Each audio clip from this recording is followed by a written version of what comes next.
Yeah. I think we should. Yeah, okay. I think we're screwing school in a couple weeks. I know. One of our 7 monstrous games.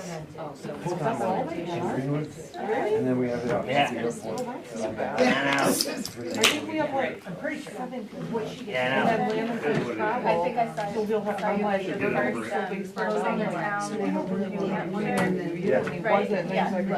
Yes, that was the last time I saw your We picture. will have It all runs out sooner or later. You get Well, all that's my thought. It's like Emma's already aged out of, Yeah. she's not doing travel this year. We'll She drop was wild still, these days. Yeah. Yeah. 23 I will enjoy Well, it. that's the year pretty much. Permit. Good evening, everybody, and welcome to a regular select board meeting this Wednesday evening, April 1st, 2026 at 6 p.m. And we're in the meeting room at the Bethel Town Office. We do have a quorum this evening. We have a full board. We're joined by Manager Sharon Jackson, Clerk Tracy Walker. We do have the department head here, the code enforcement officer. So welcome, everybody. If you would please join me in the flag salute.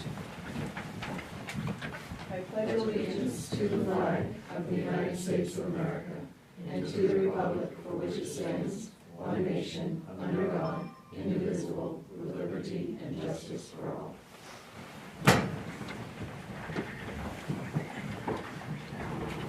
Adjustments to the agenda. We do have one addition. And board members, you see that down under 9C. Action to approve accounts payable warrant 2026-55 in the amount of $106,916.95. Is there a motion to add that to the agenda? Motion. Second. All those in favor? And the motion passes unanimous. That means it will be added to the agenda at 9C. FYI, number 11, executive session. We will have one, and that motion will be made at that time, number 11. Continuing on, public hearing. We don't have any public hearings this evening. That brings us to public comment. Does anybody have any comments they wish to share with the board? Okay, everybody's looking down. We'll continue on, and that is coming to number 6, action on minutes of March 18th, 2026. That was a regular meeting. Are there any content amendments?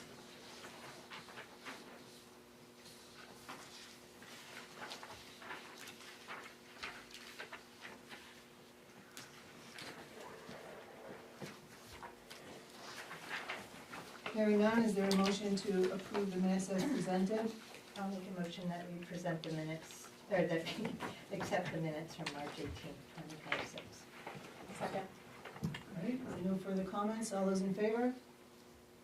And the motion passes unanimous. That brings us to the town manager report, and I'll turn it over to Sharon. Thank you. Meeting schedules are for the month. The rec board meets the first Tuesday of the month at 6:30. ORC the second and fourth Tuesday of the month at 5:30. Airport the second Wednesday of the month, 4 to 6 p.m. at the airport. Conservation Commission the fourth Wednesday of the month at 4 p.m. Planning Board the second and fourth Wednesday of the month at 6 p.m. Select Board the first and third Wednesday of the month at 6 p.m. The next joint budget committee meeting will be April 15th at 5:30. It will be for the final approvals, and it will be just before the selectmen's meeting. Payroll warrant is in your packet, number 52, dated 3/24. Department head monthly reports for February. You have the fire department and the CEO. The transfer station will be closed Sunday, April 5th for Easter Sunday. The heat pumps were 99% installed as of today. They do have to come back tomorrow to finish the electrical. There are 6 compressors and 6 units. The new thermostats were installed to replace the old Mercury thermostats used for the pellet boiler. They installed clear locked cases over the new thermostats. They will be set at 60 or the base minimum. The keys will be left with me. The smaller heat pump units will have a remote and the larger units will have a separate thermostat. The roofing company started working on the town office roof last week and are continuing this week. I don't have a detailed report for you tonight. The agenda for the Oxford County Commissioners Workshop for tomorrow was posted last night. It's at 11 o'clock. It starts at 11. There are 2 discussion items that are included in that agenda. One is the Bethel Enhanced Patrol Coverage, and the second is the Bethel Substation lease. There is on the front of the agenda I gave you where you can sign in and follow the meeting and listen to it. Invitation from Maine Energy Systems I received and gave you a copy of the email for April 21st to attend a half-day training session. It's to provide support to users who currently are operating pellet systems. AvCog registration and agenda for their spring general assembly and recognition awards will be Wednesday, the 29th of April from 11:30 to 2 at the Martindale Country Club in Auburn. I've given you a copy of the registration and the agenda for that meeting. Nomination papers for select board and assessors are due Friday by April 6th. There are 2 3-year positions open for each. Tracy and I will be attending the open house at the Registry of Deeds tomorrow morning at 8 a.m. Thank you. Any questions for Sharon and the board? I thought that the papers Yeah, were due April 9th. Yes. It is the 9th? Yeah. That's what's on the website. It is, it's Friday. Oh, Thursday. Yeah, Oh, it's Thursday the 9th? Well, I guess I messed that up. Any other questions? is the half-day training with Maine Energy Systems for like anybody in the community or just town? It was sent out to homeowners and owners of the system. Okay. And I gave you a copy of that. You have it, okay. Anything further? Okay, we'll move on then. Okay. That brings us to our first business item. A, discuss letter select board received from the Conservation Commission.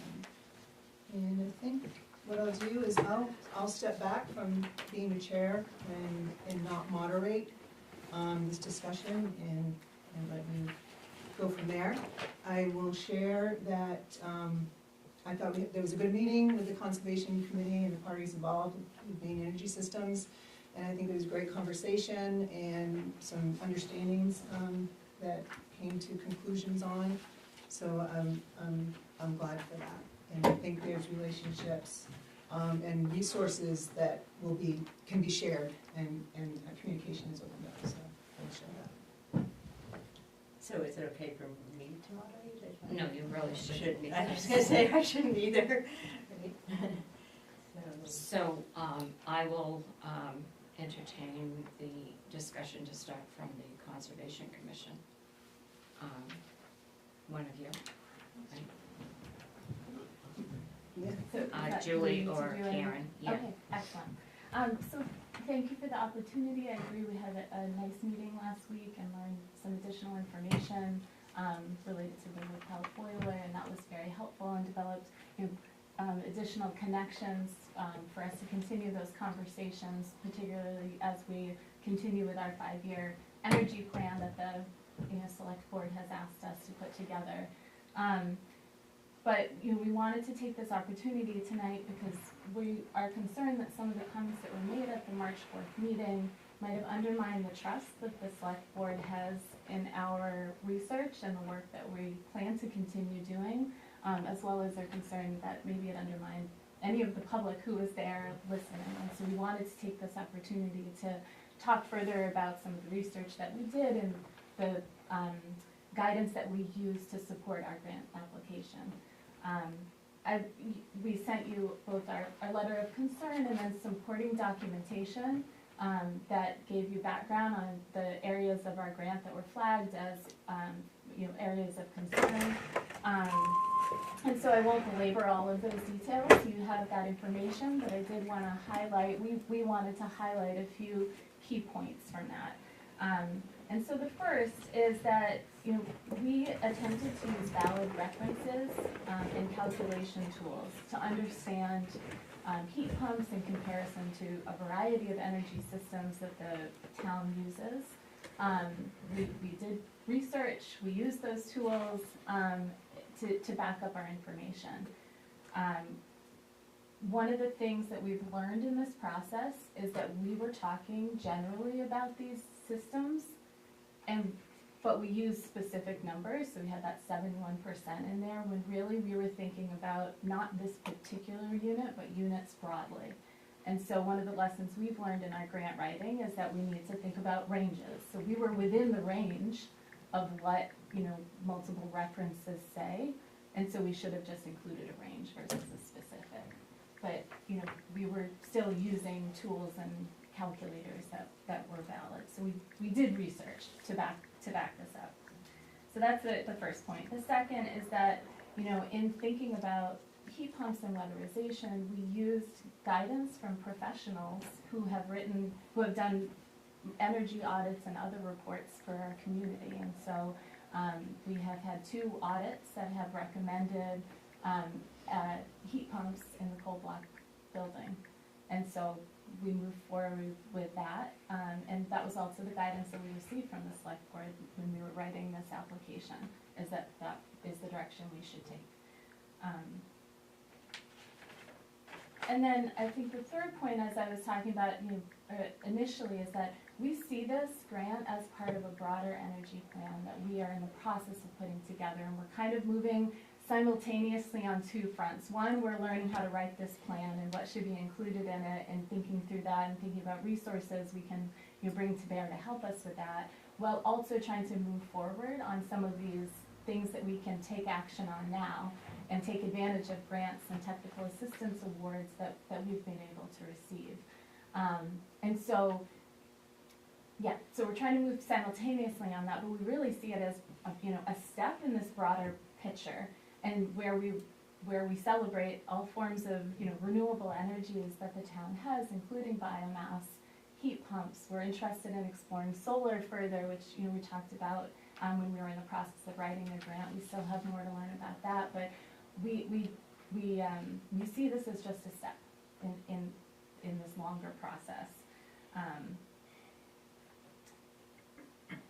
And we also recognize that while heat pumps offer multiple benefits such as efficiency and cooling, there are costs. Like it takes a lot of electricity, and a lot of the electricity is not renewable. Maine has a high renewable percent, but it's not all renewable, and we recognize that, and that's why we're still in the process of thinking about, okay, how do we bring in more renewable energy resources to the community, while also having a heating system that serves multiple purposes for the town. And then the other thing we're hoping to bring up in this discussion is that I think the thing that was most concerning to us was some of the language used to describe the work, to flag some of these issues. There were statements of bias towards certain heating systems. The information was, this is false. And then even it's almost slander. And those were some of the terms that were that was upsetting to us, because it suggested that we intentionally misrepresented information to serve our purposes for the grant. And that wasn't at all our intention. We did include certain information, like comparing existing versus proposed heating systems to justify why we were proposing heat pumps. But at no time did we intentionally include false information to support that or misrepresent that information. And so we just really want to emphasize that we are working with integrity, and we want to take every opportunity to improve our work. And so if there are errors in our application, we absolutely want to know about those, especially if they're framed as opportunities to learn and improve. But framing the errors in a way that suggests that we weren't acting with integrity is something that we just want to make sure that the board recognizes or understands that wasn't the case. We tried to do our research and portray this accurately. So we hope that, you know, the letter and the discussion tonight demonstrates that we wrote the grant with valid resources, guided by professional recommendations within the context of this planning process and with integrity. And we really hope to continue this work and to continue writing grants. And we ask for, you know, your continued support with these efforts, and hope that we can continue the collaboration with the town and with community partners and, you know, citizens of Bethel to continue forward. So thank you for the opportunity to share.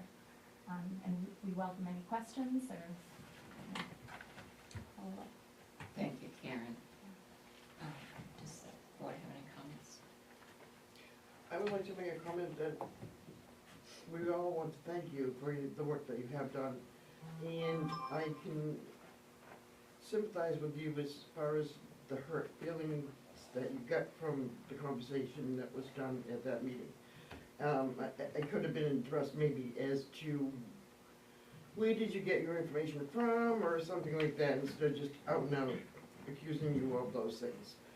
But I apologize for myself, not for anybody else, but I do thank you for all your hard work. Thank you. All good?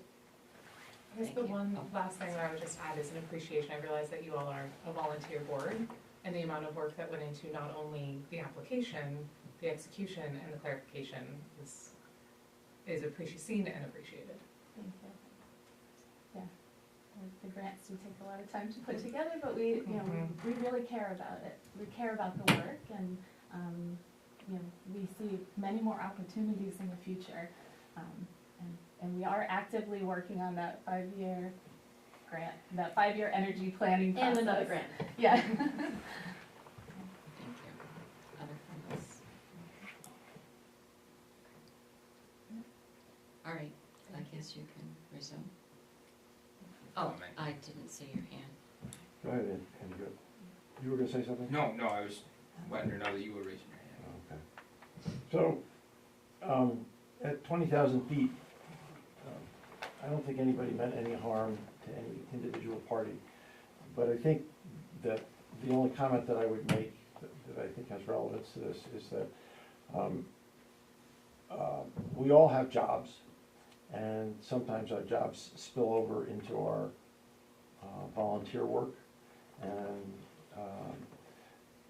when your pocketbook is touched by whatever the comments are that are made, you react to that. And as a taxpayer and a former resident of Bethel and somebody who cares deeply about this community for the last 55 years, I'm sure everybody was well-intended in their comments tonight and in the comments from the past. But there are businesses in our community that flourish or fail based on what is known about them. And without getting into the why or why not or the facts, it is apparent to me that everybody meant well, but some individuals felt that their business interests that they make a living on were threatened, and therefore they react to that. And I find that a natural reaction. And again, I think that the subject has been aired and everybody has had a chance to talk about it, and I know BJ and I look forward to some representatives of the town coming over to the plant and learning a little bit more, and that there have been a lot of managers of the town between when the system was put in and where it is today, and a number of different maintenance people, and those things get lost over time. So this is maybe an opportunity as opposed to a divisive event. So we'd like to suggest that it sounds like everybody's position has been heard and we're in a good place to move forward, and suggest that potentially this part of the conversation can be put to bed and future conversations can be productive. Thank you. Thank you. Any other comments? Okay. Okay. Thank you, everybody. We continue on now to 8B, business item. And this is discussion and action to approve the renewal application for the Stone Moose Adult Use Manufacturing Facility located at 22 Sunday River Road. And you have that information in your packet.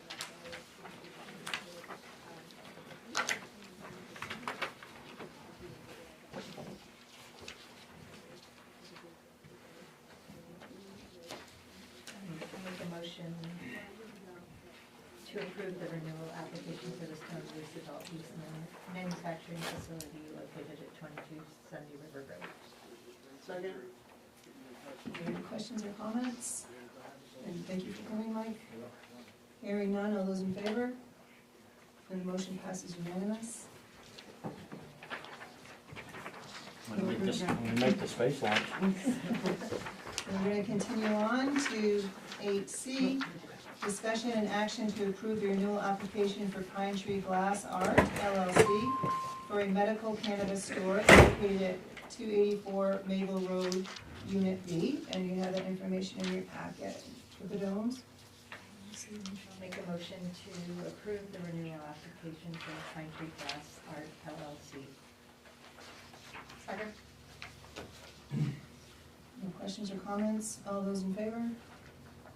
And the motion passes unanimous. Okay, 8D, discussion and action to approve the renewal application for cannabis cured retail for an adult use retail store located at 312-322 Maple Road. I'll make a motion to approve the renewal application for cannabis cured retail for adult use retail store located at 312-322 Mayville Road. Second. Where is this one located? On Mayville, but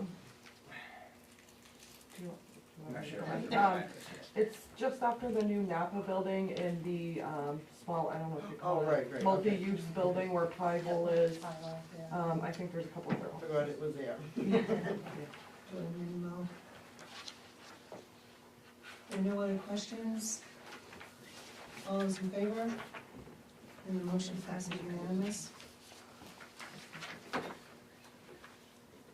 That brings us to 8E, discussion and action to approve the road closure application from Gould Academy to close Church Street between Park and Winter Street from 10:30 a.m. to 12:30 p.m. on Saturday, May 30th, 2026. And you have that application in your packet.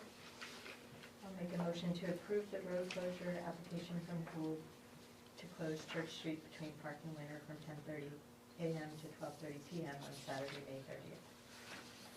Second? Any questions or comments? I would just say, and maybe Sharon, if they haven't already, if you can just make sure that they've notified our departments that are on the check sheet here. Yes. I don't know if you send the department heads a letter or, Um, it says that it says. will be It notified, says they've yes. been notified, yeah, so just that's all. I'll just confirm that with Lindsay. Okay. She did say on the phone she had confirmed that. She had, okay. So we'll note that. Okay. I just think it's worth double checking. So as I was looking this over, and maybe I'm just not seeing it, and you guys are pointing out, I don't think we actually have a space to like put the name of the event. Yeah.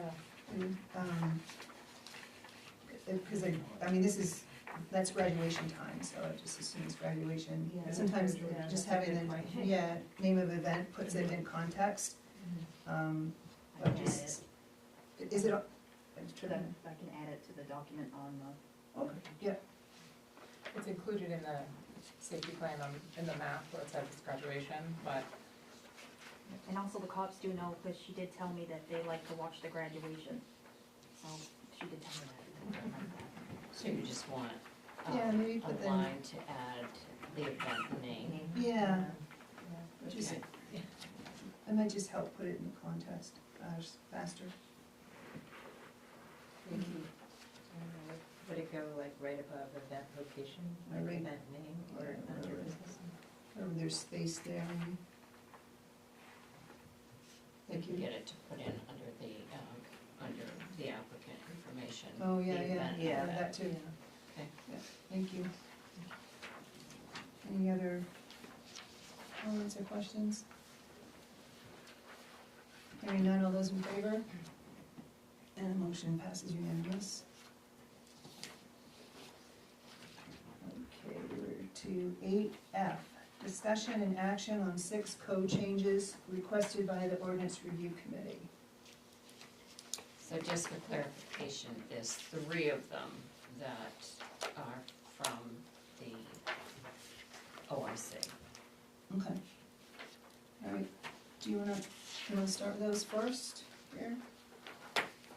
Yes. Jen, Whatever your questions are. first, which one do you wanna start with, dangerous buildings? No, I think we need to wait on that. Okay. Correct, I'm not sure. Well, well, you have 125-9, which Yeah, is let's start with that one. inspections. Let's start with Okay. 125.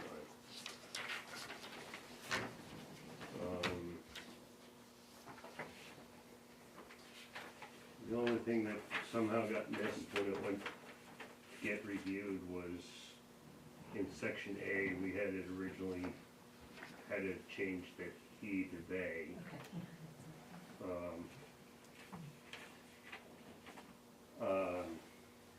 The lawyer's only comment was adding the town may require instead of just having our original,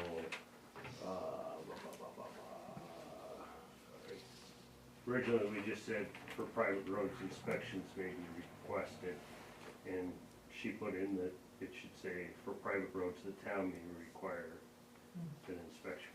But that whole section C is new, right? Yes. Yes, but Yes. I believe the select board has what the proposed changes were. I don't think they had the previous one, did they? No, they have what Mary is recommending, Yeah, all so they wouldn't know what underlined. was changed. Oh, So the one in front of you, there was no C before correct. in this. Mhm. And Correct. so, when we sent the C to the lawyer, she made, a small edit in that. Yeah. And this is how she's recommending it, so that's how you understand it, right, Jim?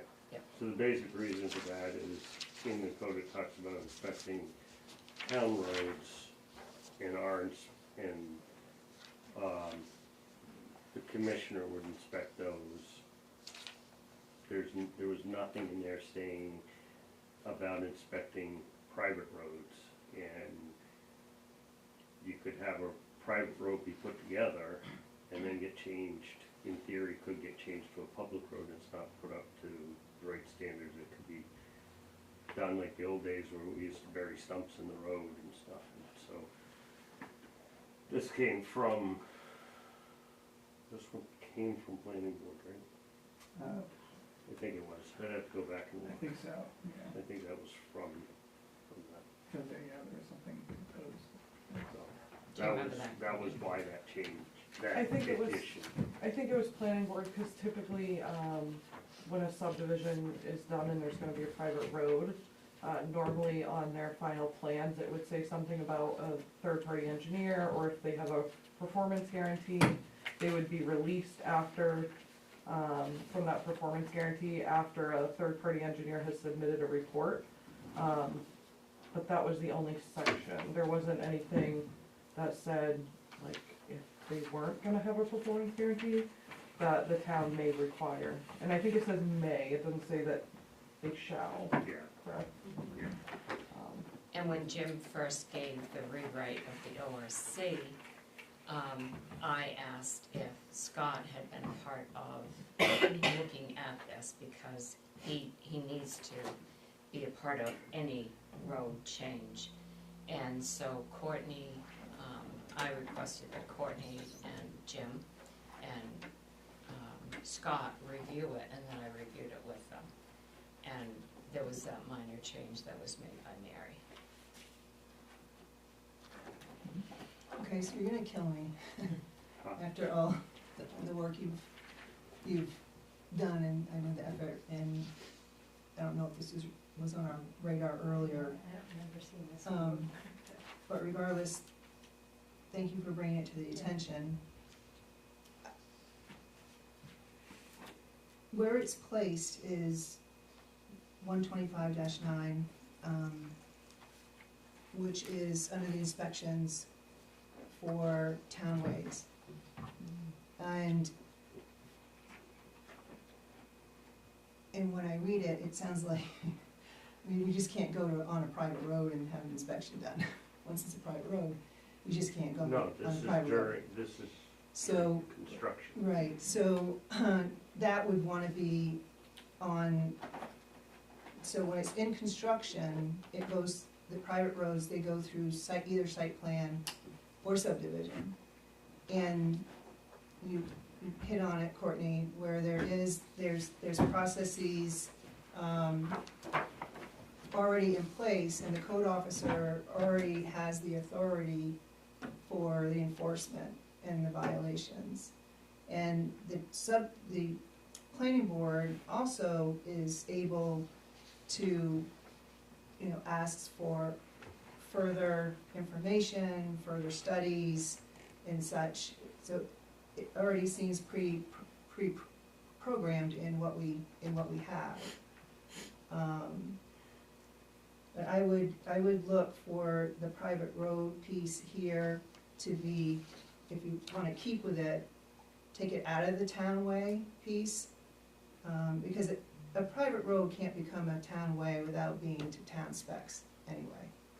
It's already, it's part of the road chapter. Yeah, but And the it's first, already in the road chapter. the first part is for townways, 12, It's broken up into Two. two spots, Yeah. it's like one is the public and then one is. right, and this is in the townway, so you might wanna put it for emphasis in the private way. We talked extensively about that, and the reason it didn't do that is because when it's under the inspection section. So you get if there's two chapters, The chapter's not constructed the best. which is the next thing that we're changing, but there's two chapters. And then under Oh, it's the, two there's one articles, chapter, yeah. Yeah, One it's chapter, hard. two two articles. Yeah. Article one, you have the chapter that talks about the general stuff. Article one talks about public roads, Article two talks about private roads. And so we did have that lengthy discussion about putting it under private, but it made more sense to keep it all in the same inspection section. That's where it was, that makes sense to put. Yeah, I'd encourage to put it under private, 'cause it, Could you have inspections under 10? Well, that's what I'm- and inspections under Yeah, like a type private, work inspection? private road standards, wanna continue going with this, just follow, the inspections is underneath the, I mean, you can put it wherever you, Well, just be aware, any place that gets put in there, every number has to be changed. Yeah, that was the issue. and that sometimes that happens. It does, Yeah. we try to avoid creating more work and more costs of doing that, and that's why the whole group and I believe Mary, I'm assuming Mary agreed, because she would have said, I'm assuming she would have said no, if she didn't agree. That's. Yeah, to be fair honest with you, direction. the attorneys just look at what they have right in front of them to see what the risk is involved and the legalities of it. I mean, if it's really for private roads and it's in the townway article, the applicant themselves, when they go to look at the code, they're not even gonna see it on the townway. They'll miss it. Is the intent, based on what you said, Jim, is the intent of this item to cover if a private road were to be made public and a process? No, okay. That's a whole different ballgame. There are a few instances too where a private road could be constructed that doesn't go before subdivision or site plan, and therefore they wouldn't come before the select board for a performance guarantee, so I think that kind of like double protects the town. I mean, if there's a couple pieces of land off the end of, or off a town street, and they wanna put a private road in, I mean, if it's already divided, they wouldn't have to go before, through subdivision. Well, that's why there's definitions, and that's in the other piece, under the private roads, there's a driveway, a private road, et cetera. Yeah. Cause that might be defined as a driveway. That was the next, the Right. 125, 18 through 22, is fixing that as well. It's changing, it's, so, instead of saying just this article, referring to Article 2, it would refer to the entire chapter. And I don't disagree with what you're saying. We did have that conversation extensively, and looking at the two would have been realistically involves pretty much redesigning that whole chapter. In the long run, it may be a direction to go, Yeah. but at least it gets it in their cover for now, because there is stuff that's happening already that's privates going off the end of publics, steep stuff that's being done that there's no way to know what happens. Are they under site plan or subdivision? Yes. Well, then, Then they would go for the performance guarantee. you do have, Yeah. the town has the ability through site and sub, for enforcement, for the violations, for the construction, design. Or in this, if you wanted to make it even tighter, you could put this in, even in the site or sub, or if you wanted to make it even tighter. I mean, I don't disagree with the concept, but I would wanna have it in the place where somebody reading the code or an applicant is reading the code, okay, private roads, this is what it is. That's all I'm saying. And that goes, that's part of the cost of doing business, right, if we have to change all the numbers. But at least it's in the appropriate place, that's all. And in reality, yes, there is, I'm not disagreeing, there is stuff that's under the general, under Article 1 that should be literally, general talks about everything. Then you have an article, you have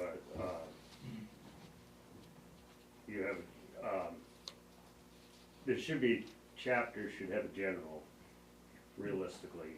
Then an Article 1 that is public roads, and then Article 2 that's private. So the general stuff should apply to both. And realistically, that's probably how it should be rewritten, which can be done. And we can rearrange that. It would be nice to at least get this in there. Cover Yeah. us for now, because that's gonna take some time to do it. It's doable. You're right, because the general standards right now applies only for townways. That was the original, I believe, we all believed, that reading that whole chapter, that was the original thought, that general was to here and then roads were here, but if you look at it, it gets deceiving. You know, it goes right into general maybe it would be better worded, like, general townway standards. Yeah. Because it definitely refers everything to townways in that first article, and then the second article does say private road standards in here. But, I mean, that's just what my comments were. And yes, so we would like to redo that whole chapter to make it flow better. That would solve the next problem. That would solve another I mean, problem we down can the still do the road. next problem, but it would. Yes, but this at align least gets it better. in there and gets us covered on the stuff that's being done and other stuff that we know is coming. Would it make more sense to put in the minimum design and construction standards section under private roads? I think we did look at that We when we met looked with, at that. I don't remember why. when we Yeah. did. I It's think very it's- specific, It's specifically an inspection. yeah. Yeah. It sounds like the inspection should just go into the general area eventually. I mean, technically it is in the general right now. It is in the general, which is really townways, and that's applicable. And this, you want for really looking at private roads, so I would suggest either in site or sub to make it even stronger for the planning board, or create its own little 125 dash under private roads. You're Just do like 125 dash, do like between 17 and 18 before you go into definitions. But after you're discussing like the building of the road, Yeah, maybe do like inspections. because that's how the townway has it after the design, then they have before you go into inspections, if there's, definitions. Yeah, that's what I was writing down. So put it, what? Potentially Right before before 18, definition, Yeah, maybe? Or before enforcement, so maybe after just definition. that C, Well, because there's other general standards, that's kind of the issue right now. yeah. I'm wondering actually if we should bring those four up. We can figure this out. Well, if we rearrange orders, do we have to go back to Mary? No, because I think as long as the language As long as is, the language is the all there, same. we can just rearrange orders. yeah, I think we'd wanna see it, yeah.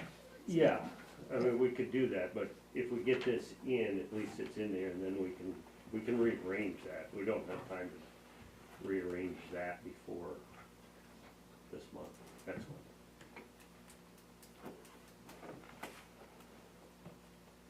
I mean, I know we want it to go for town meeting, but I'd rather get the flow and then have to rush it through. So if we don't have to do we have to go, if we change the flow? Does that have to go to town meeting? I don't know the answer to that. any change, even according to what legal said, any change, even grammar or spelling, has to So go. those are, Yes, so even if we just change positions or something, technically it should. Yeah, I would imagine, because even if Well, you're yes, just changing position, you can still be changing the meaning of things. Like if you go on to the next one and you change the 125-18 and you put that earlier, which is essentially what we're doing by changing the language here, but if you put that at the beginning, now you're making it applicable to both Article 1 and 2, as opposed to the way it's currently written, it's only applicable to Article 2. So you can, by rearranging the language and just putting it in different spots, you are essentially changing. but I think the thing to keep in mind, this is new writing, so this paragraph C, this is new. Yeah, So that definitely has to, right, that has, yeah. yes. So you couldn't put this in another location, you'd still have to go. No, what I'm saying, if that piece was approved, if C is approved at town meeting, Yeah, then we want to make general to apply to everything. And Article 1 and Article 2, I think it still has to go back. Not changing any language or grammar, you're just changing the locations of them. I think it still has to, right? well, I think that, if I'm understanding what you're saying, that could all be done in the one article, that you're looking to add this, and where you want to add it.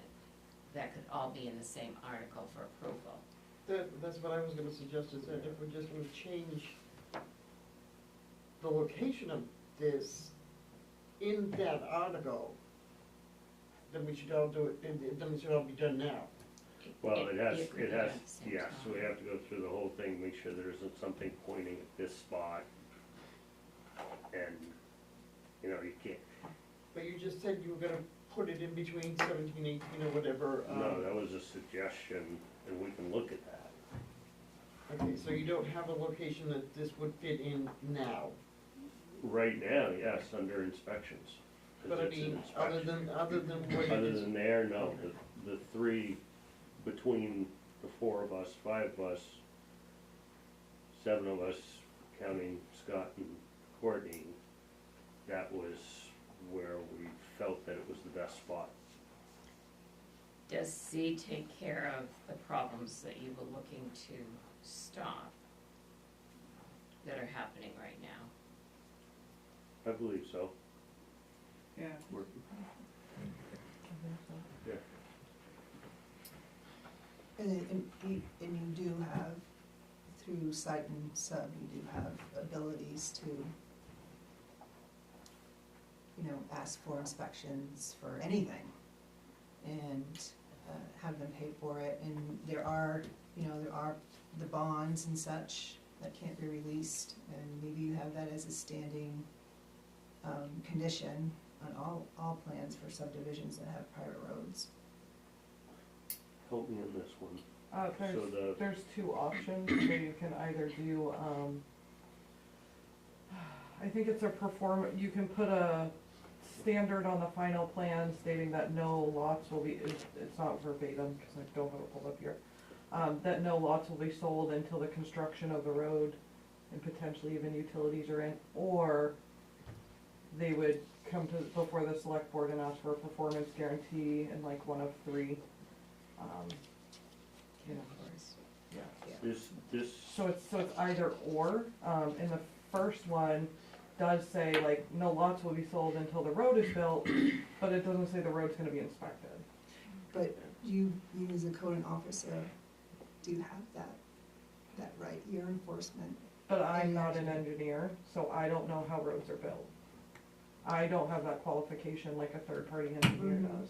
But there's still oversight, and then perhaps in the two pieces, it's in the site plan and it's in the sub, might be different numbers, but accompanying documents, unless otherwise indicated by the planning board, the following items shall be required as part of the final plan submission. One is, and this is particular subdivision improvement guarantee. The conditional agreement will be endorsed by the planning board on the final plan, and it will provide that no lot may be sold and no building permit will be issued for any building on any portion of the development until the completion of all streets, utilities, and any other improvements. There are standards that it needs to be built by, so we would go over those standards. And it says, or, which we have done in the past, performance guarantee. Before the recording of final subdivision plans or as condition of final approval, the planning board will require the applicant to file a performance guarantee payable to the municipality in lieu of the improvement guarantee. The conditions, the form, and the amount of the performance guarantee shall be determined by the select board. A performance guarantee may take the form of blah, blah, blah. In order for the guarantee to be released, the applicant will furnish the town manager with a letter stamped by an independent, third-party professional engineer acceptable to the town manager, certifying that the road and other improvements as built meet all town ordinances and conditions of subdivision approval. The cost of the third-party improvement review shall be the obligation of the applicant. And then, yes, there's other pieces for municipal facilities impact analysis, you know, stop signs, water, sewer, solid waste. So there is a mechanism right now before, now I'm thinking maybe this needs to be more in the subdivision, but. so this really came to a head in last fall with a subdivision that came through with steep grades and road stuff, and help me on this piece, but we as the planning board wanted to do, we talked about getting inspections done.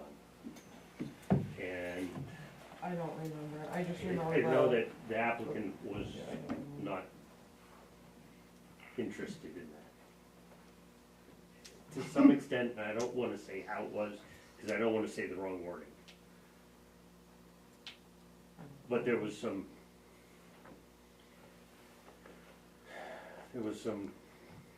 not controversy, but not, there was questions, because there was nothing defined specifically when throughout the board.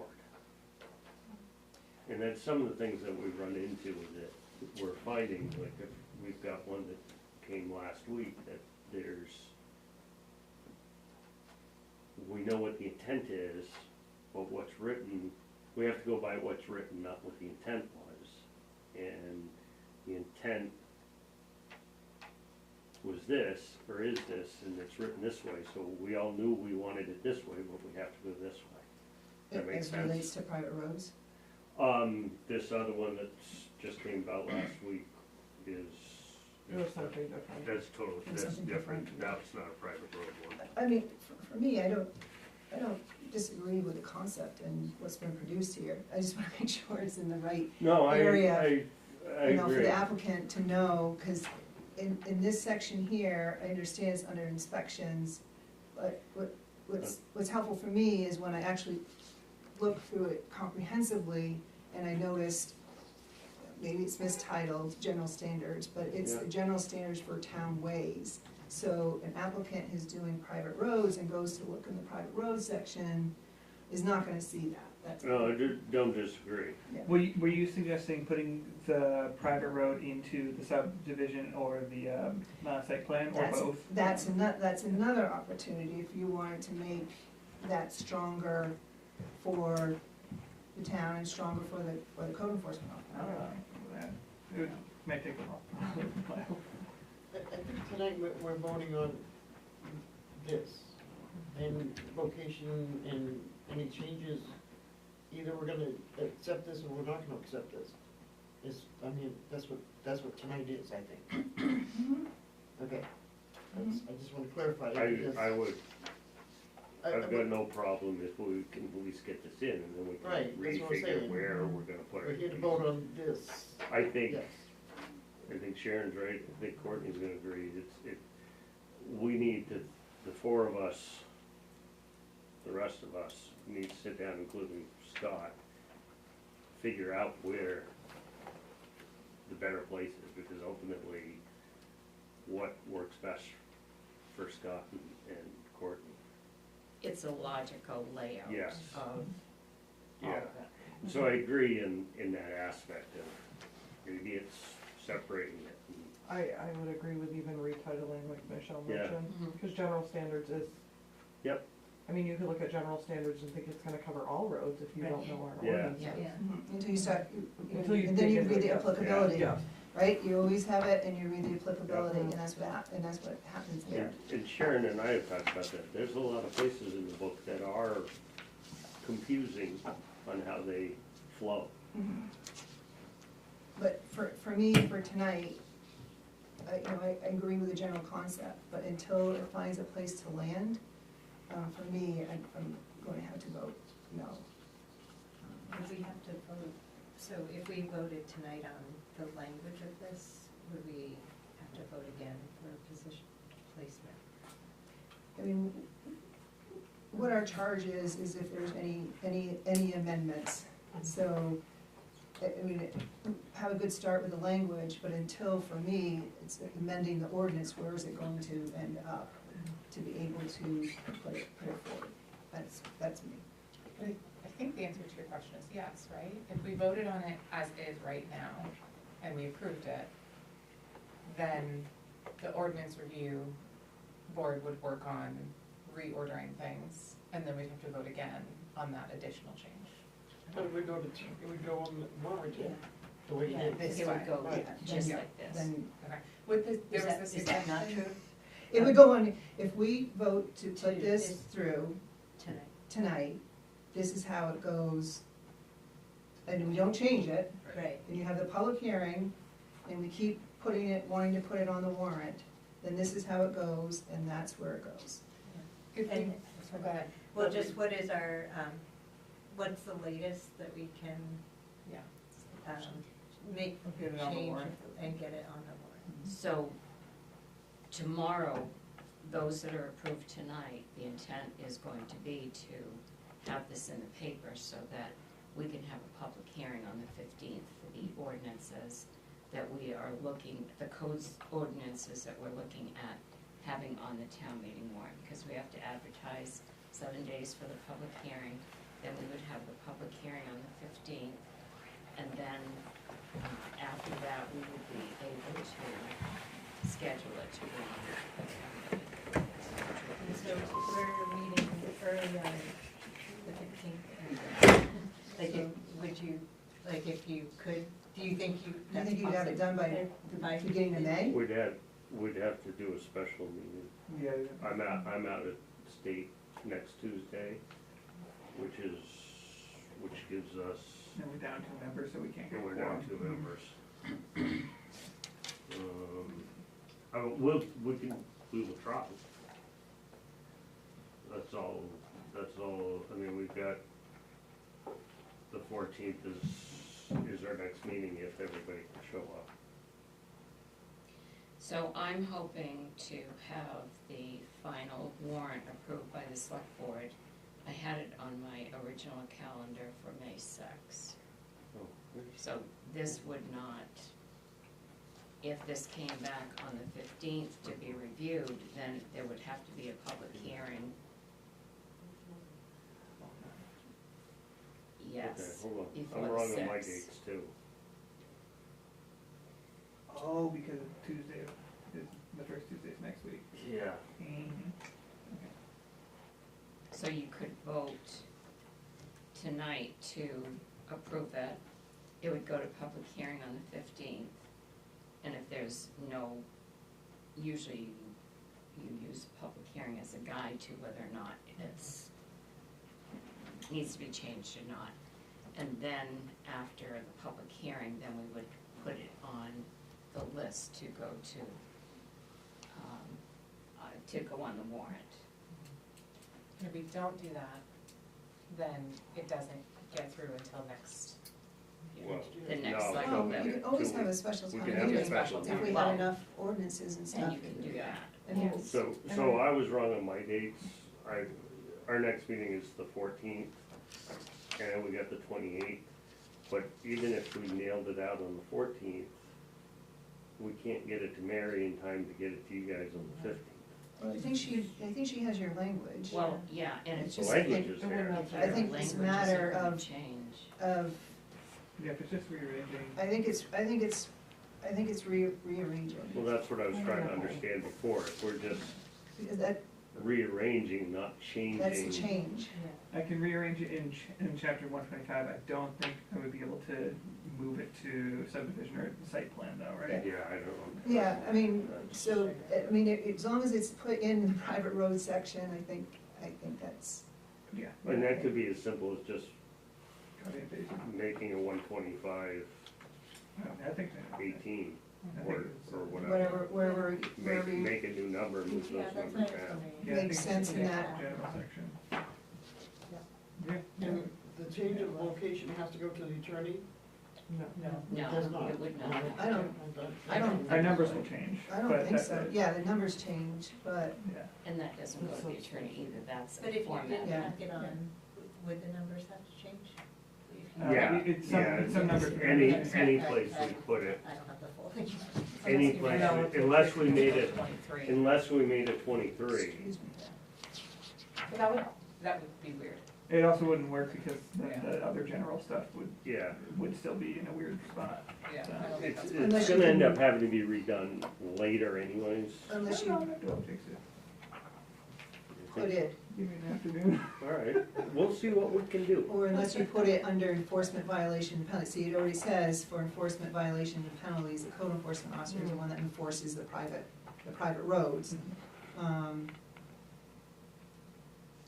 But I think that's, to get it somewhere under private roads is, Yeah. So you're meeting next on the 14th, Jim? Huh? You're meeting next on the 14th? Yeah, of April. provided It everybody's, doesn't sound right if we have our meeting on the 15th. because Yeah, we're the usually off. first,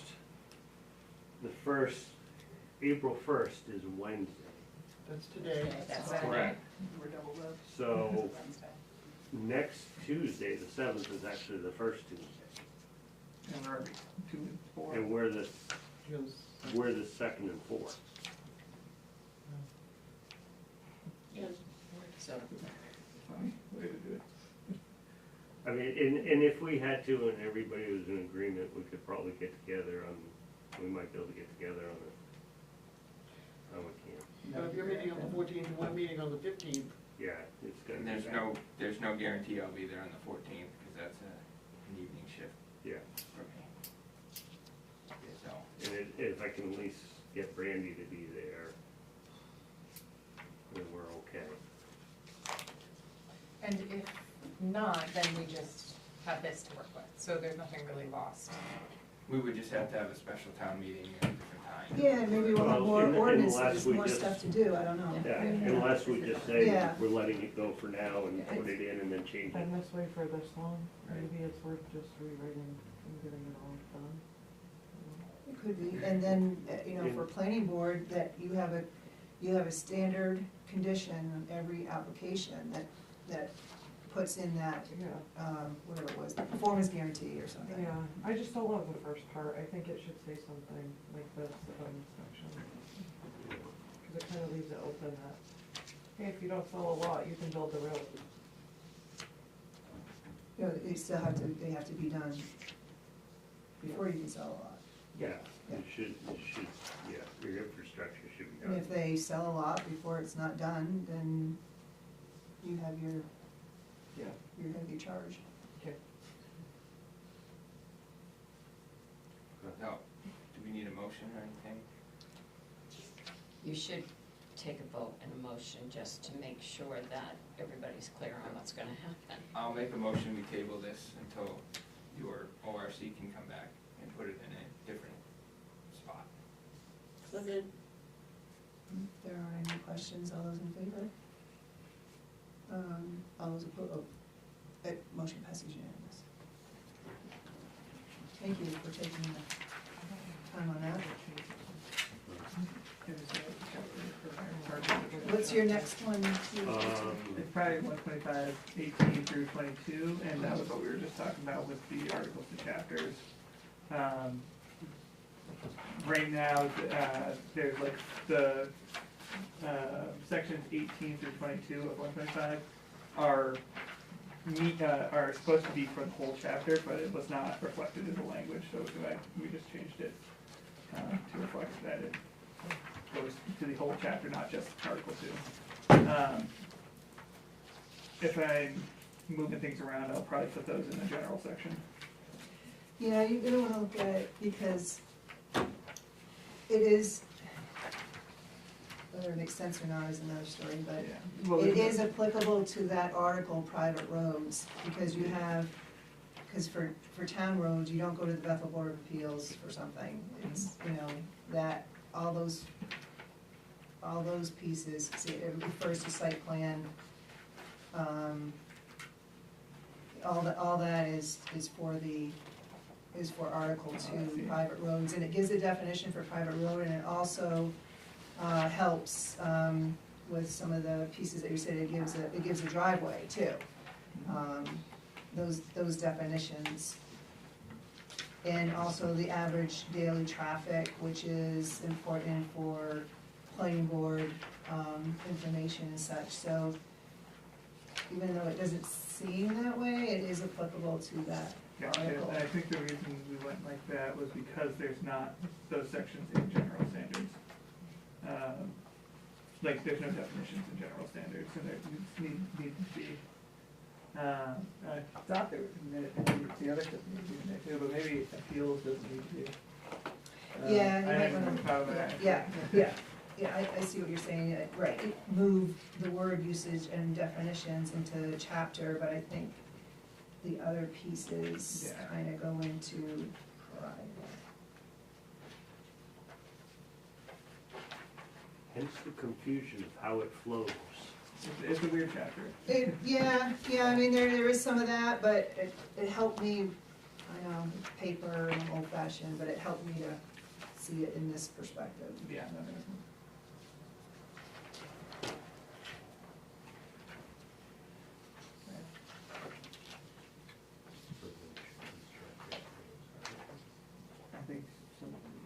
might be a few, maybe two. You gotta look at those.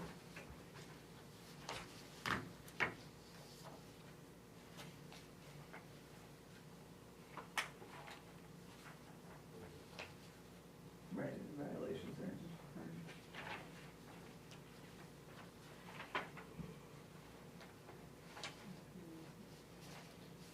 So are we just voting on the name changes on this? What's this? I think so. Just a few of the 19, right? 18, Let 20, us 21, re-look 22. at that. Look like they're still, applicable. Yeah, let's re-look at that one. So make There might be a motion- couple that have to stay as article. We didn't see it that way, but that makes sense. Make a motion to table word usage and definitions, is that what we're saying? I'll second. Great, all those in favor? The motion passes unanimous. Thank you for trying to give us a go. Now your dangerous buildings? Sure. Oh, geez.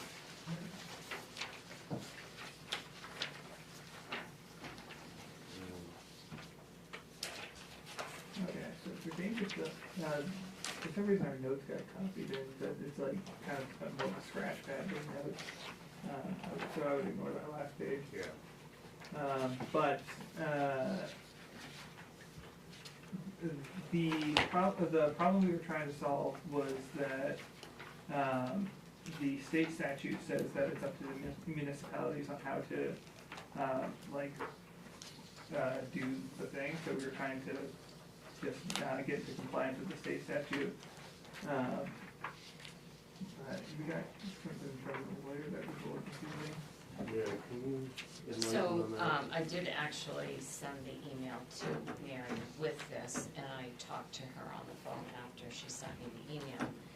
And what she said about this one was, that there is a state statute on this that is pretty clear, excuse me, and if it's decided that you still wanna go forward and have a dangerous building, ordinance, that it would require significant edits to make it in line with the state statute. And when we talked, one of her questions, why would you what is your purpose for this ordinance when you have a state statute to follow? But also, this is not written exactly as state statute. No, Yes. well, the state statute that I found at least, Okay. it's pretty short, it's, Literally happens to be our number. So she would want to make edits to, where and I told her, I said, well, until I get more of a direction from the board when the ORC meets with them, I'm not gonna ask her to do the edits, because, that could take considerable time and money if the board decides, well, no, we'll stay with whatever the Oh, I'd reference be to happy. state statute is. Yeah, if the state statute covers it, I'm fine with dropping it, but, I forget who brought it up again. Select board brought it up. But, yeah, I guess select board brought it up. For some reason, I think we couldn't follow through with the state statute without an ordinance, saying what the process is, if I remember correctly. Yeah, cause Title 17, no, sorry, that's not right. Yeah, you're right. You're right. Yeah, that's the one. But it doesn't, at least here it doesn't say what you do if you. Title 17 nuisances, you're right. Dangerous buildings. Yeah, that was, Yeah, that, that was all there was on the state statute. So Yeah, it that's- Well, yeah, doesn't really, I have 2 pages, and then I did look up, notice. And there's the notice on how to do it. Oh, it's noticed in a separate section?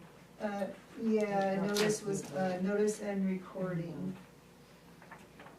And yeah, I was trying to look up what you were talking about, I didn't see anything that referenced us having to have something separate. I can.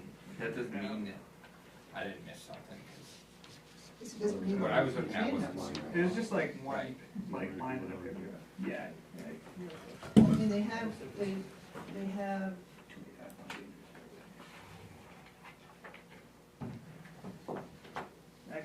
I know exactly where it is, I'm gonna bring my computer to it, that's one. I have it pulled up, do you wanna look at it? here's the standard recording of the order, proceeds and security report.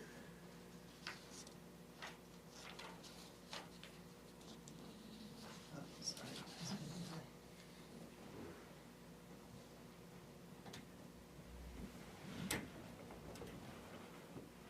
Yeah, okay, it's right in the first section. It's like, a third of the way down. After recording and attest a copy of the notice required by section 2857 in the registry of deeds located within the county, but where the building is situated in the municipality or the county, may seek a writ of attachment, no, that's not part of it, I'm sorry. I'm looking for municipality, because,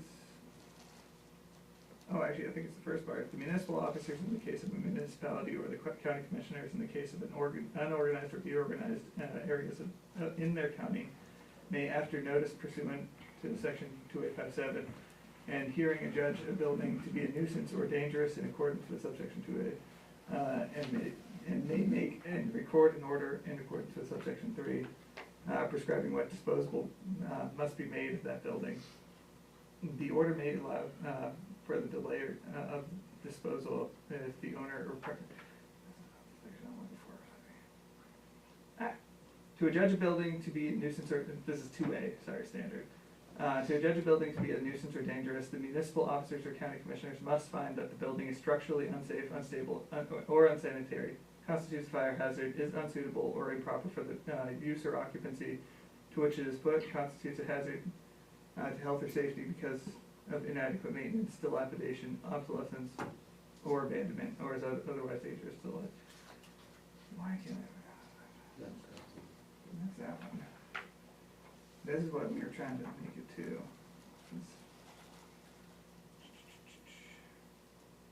I mean, yeah, it's, yeah.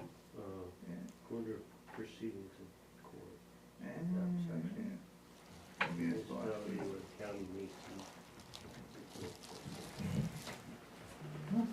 Okay, maybe that's right. I remember it feeling very clear before. I did reach out to a fellow code officer to see, like, why would you or would you not have one? And the response I got was, I mean, sometimes do, but typically you would fall back on state statute. I mean, you definitely can have one, but it would fall back on state statute. If you don't. Was it because we wanted a demolition permit? Was that the? Yeah, that was part of it too.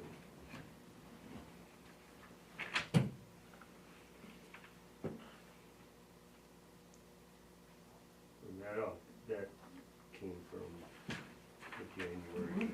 Last time. So the January 22-25 meeting, the select board wanted the dangerous buildings, the demo permit, food trucks, non-site plan review, amendments, and noise. Which we haven't done anything on the food truck and the noise, and we couldn't do a demo permit until we had something. That's what it was. Mm. We had to have something before we could do a demo permit. Even the demo permit, Yeah.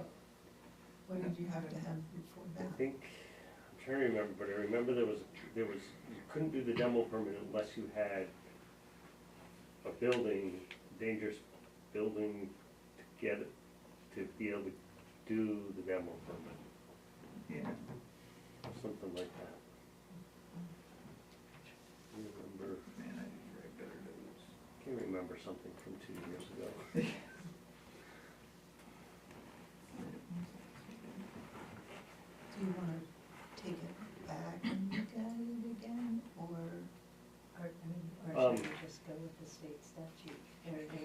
how I don't, it seems, we are with the state statute. you know what I mean? Yeah. Why make them Yeah, spend a lot if- more time and energy on it if we're gonna, if the state statute covers what we need it to do? Right, I just wanna No, I- respect the time that they put in, Yeah, because you right.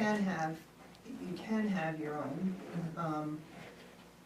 So I just wanna respect that, but I wanna make sure you think you have everything in there, you know. What did Mary kinda hint at what some of her thoughts were that had to be major changes? She did not say, and I told her that I would wait until this meeting, and if it was decided that they wanted to go with this, then I would ask her what her edits were, because it didn't make sense to provide the edits, pay the amount, and then, Yeah. at that point. And yes, there are some towns that just go by state statute, and it does work. I can tell you that from 2 towns. Some towns also have additional ordinances that go above and beyond. One town went by state statute and it worked, but then they adopted an ordinance to add to it. That worked too. It's all your preference on what you wanna do, but you can have a building declared a dangerous building by following the state statute. But the thing you have to do is you have to make sure and follow each step accordingly, or it can get thrown out. And that can happen in either case. So, unless you feel that the state statute's not enough, then you can go on, or you can keep it the way it is. And I guess my question would be, have there been situations that haven't allowed you to do what you need to do with the state statute? I think the biggest one was Walker's Mills. The others, the one on, High Street, Springfield Academy, the fire. the fire was the fatality in that one. Gould ended up buying it and tearing it down. It was up for a little while, but I think the biggest push came from the big hassle we had with Walker's Mills. What was the hassle, I don't recall. That was. It was a combination of, this guy thought he owned it, this guy thought he Yeah. owned it, So then that there was- was it Waters, was then there was 4 bullets different with it. banks It was owned, it involved. got- It got defaulted to the mortgage company, and so Yeah. it was more in identifying who the owner was, I think, and which stalled But nothing, process. Who was nothing could, responsible for it? we couldn't even declare it as a danger. We couldn't put a barrier up saying, hey, this is unsafe, stay out of it. Right, okay. It It was was about- because it was that direction. And there was so many, So we're about to notice. there was And I like think 4 the different statute mortgage that companies, does nobody do- knew who owned it, cause it had been defaulted and Something sold. like an immediate danger. But I don't know Yeah, if, I don't know if, I'm pretty sure there's If an something immediate is, if danger. Yeah. something's an immediate danger, I do believe the statute does give the town The ability to. the ability to put up fencing, Yeah. warning signs, things of that nature. That's what I thought that I Yeah, mentioned there. I remember a, I Because just know there was a big problem with that one, It's fairly common in the fire scenes I understand that. afterwards. Oh, yeah. yeah. And that's, if I remember. but I think we'd have the problem no matter what we followed if you can't get in touch with the Yeah. owner. Yeah. Yeah, Well, that, I think that was part of the thing was, a notice would be posted in, like, if, like, the owner couldn't be contacted. And I don't remember if that was the reason that we were doing this in the first place, or, I feel like I think it was. MMA does have a really good resource about dangerous buildings. I printed it off, I can get you guys a copy that does go in depth on how to process it and how to notify, I believe. I can't figure out where it was now, but there's something about the municipality has to administer, I thought it was like the notice and everything. But we point back towards this statute throughout the, and a couple others, throughout the, ordinance. Honestly, like, if it's not doing anything, then I don't see the point in keeping it. Yeah, like, we really can just do everything with the state statute, but I'm fine with dropping it.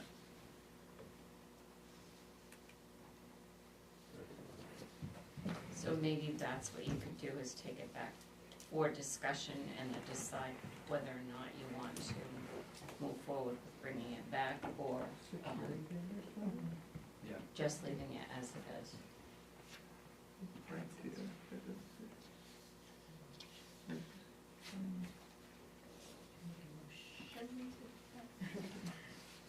So, Yeah, because I think we'd be here. okay, I'm gonna make a motion that we,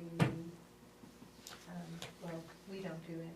I'm making a motion that you take it back to discuss, yeah, and decide whether to bring it back to us or not. Second. Okay. All those in favor? Motion passes unanimous.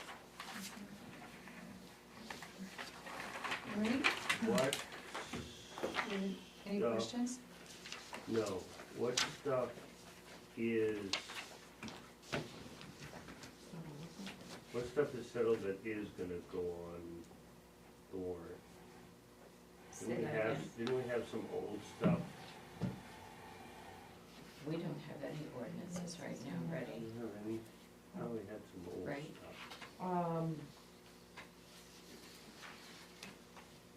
I mean, administration, weren't you guys well, we're discussing gonna that chapter? I'm discuss not- that, but I Nothing mean, there's for none I'm that not have been talking- approved And you guys, any so more? far.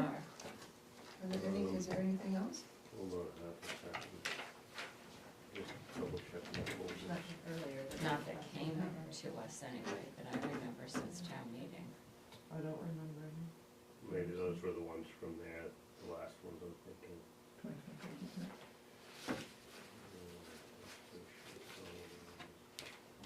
Yeah, I think we're okay. Well, you can let us know if there's, Yeah, All three of them. to get it to us for the next meeting. okay. So we'll see what we can do on at least those Yeah, we first two, want to put it done. get that done. Okay. Thank you Uh-huh. very much. Okay, now we have three more. So we can do 521 first. 521, this is, let's see, with the addition of the statute. And so it went to Mary, and what she did was she reversed, because it went to her as Maine Revised Statutes title, and she reversed it to show Title 30-A of the Maine Revised Statutes. So she just rearranged the order of that, didn't change anything else, and she was good with this. This is one of three that we discussed at the last meeting, and they had some language recommendations that the board looked at reviewing. So on this one here, it was adding the statute to the personnel policy in section C. I make a motion to send it on to the next step. Public hearing. Any questions? All those in favor? And motion passes unanimous. So the next one we could do is 540.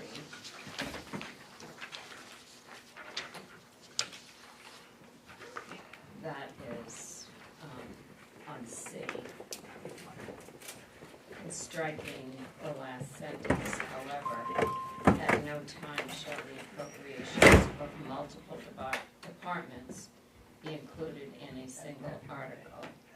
And this was based on Faye's recommendation in trying to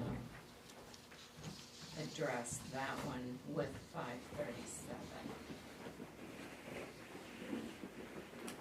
And 537, the recommendation was under C to add, after expenditures shall be summarized by department. For the purpose of this configuration, departments of assessing, town clerk, finance, and planning and development will be considered sub-department expenditures of one administration budget. which would follow with how 540 was recommended. And Mary was, had no, she was okay with both of these. No recommendations. Can we motion them together? Could we make a motion to? I would do them separate, because they're two separate places, and just have a comment before it goes to any sort of motion. So the 540C, however, at no time shall the appropriations of multiple departments be included in a single article. If this does go forward, I would ask to have it say, keep it in there, but say except for the administrative, whatever the wording is there in the first one. Is that means that we, yeah, no, Yeah. that might be great. You put the warrant down to like five articles, you know, maybe we might wanna do that. But That's true. otherwise it could bring up that we could, do it there. So that would be my comment on that, is to leave it in, but put the exception, For however, the yeah. administrative budget, or administrative department with the, well, however it's worded up there, that would be my comment on. So that would, that would mean that all of these sub-departments could be in one article still. Yeah, if you put the exception in there, however, at no time, I mean, how I read it, as it is right now, however, at no time shall the appropriations of multiple departments be included in a single article. I know the purpose of the striking of it, but when we strike the whole thing, it can put that, you know, can lead to, you know, you wanna put the appropriation and the public works together, or, you know. Yeah. So, if we vote to have it go on, I would ask that we leave it in there, but put except for however it gets worded. Yeah, so I was wondering, like, yeah, now that you say that, over in C, should it? Except for the administration and sub-departments. Well, Is it over in C, it says Except for this the administrative configuration budget. should we have? a Yes. specific, Yeah. like, Yeah.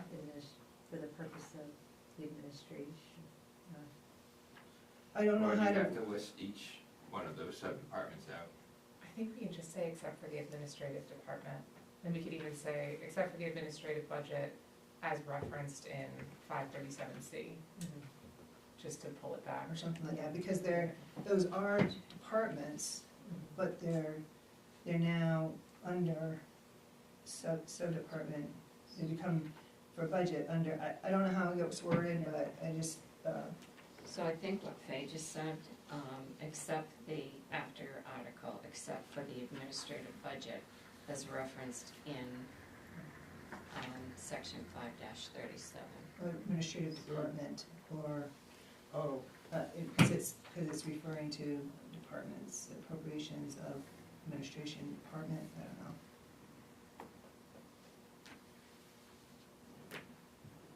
That makes sense to me. So what's the wording that I you're guess, I don't know. I think it should be budget, because we're saying budget's included in a single article. And we're referring to, in this, by doing this, we are making the like quote unquote administrative budget a thing.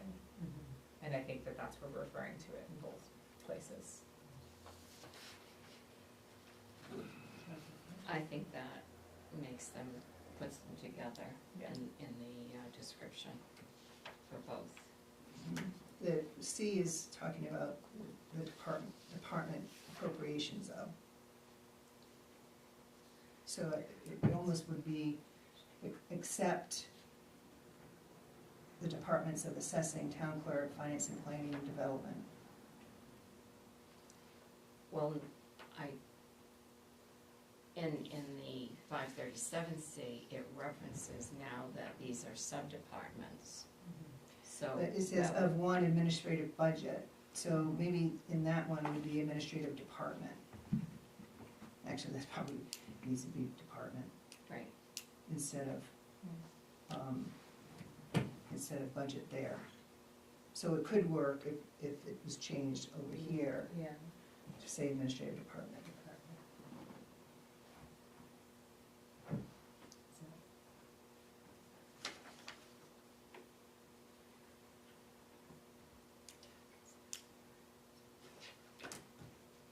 Can you do administrative slash sub-department? Budget. Yeah. Well, I mean, it's wordy, but I think, to me, the safest thing is to just say, except for the administrative, except for the departments of assessing, town clerk, finance, planning and development, and administrative departments. Because technically, there's not an administrative department, No, right? there isn't. There isn't, In the and code, what we're trying which to is part of the do problem. is simplify and not have to create an administrative Yeah, However, department. if you look down on D, you know, that, whoops, it's not D. It's one of the places here that if there are like articles, if there are like pieces, they can be put into one article. E? Yes, I did see that. There's someplace, but anyway.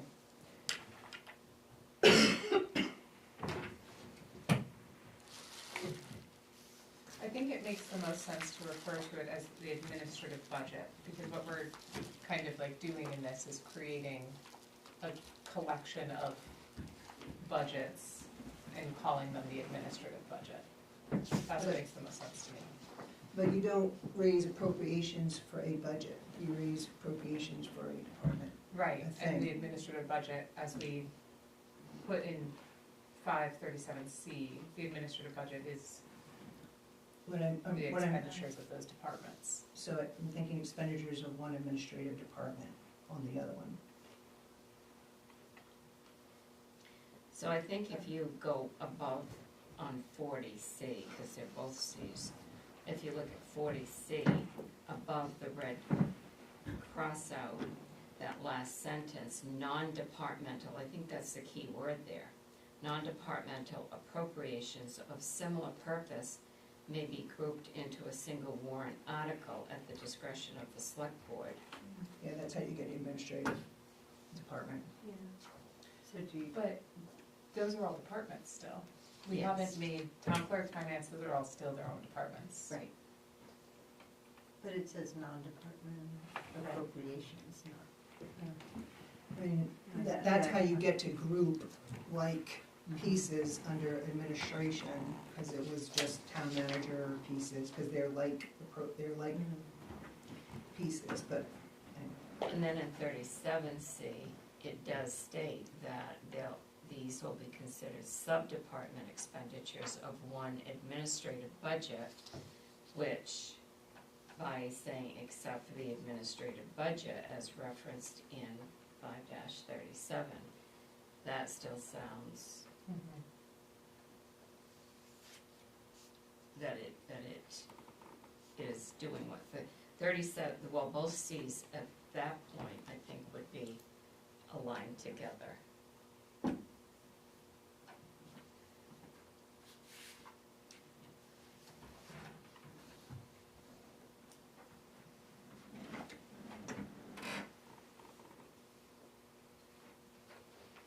So we are not changing 37C right now, but we would be changing 40C slightly. But I think we need to vote on them separately. Separately, so should we go with 37 first? Why would we not be changing it? Sorry. Are we not, are we changing anything on C?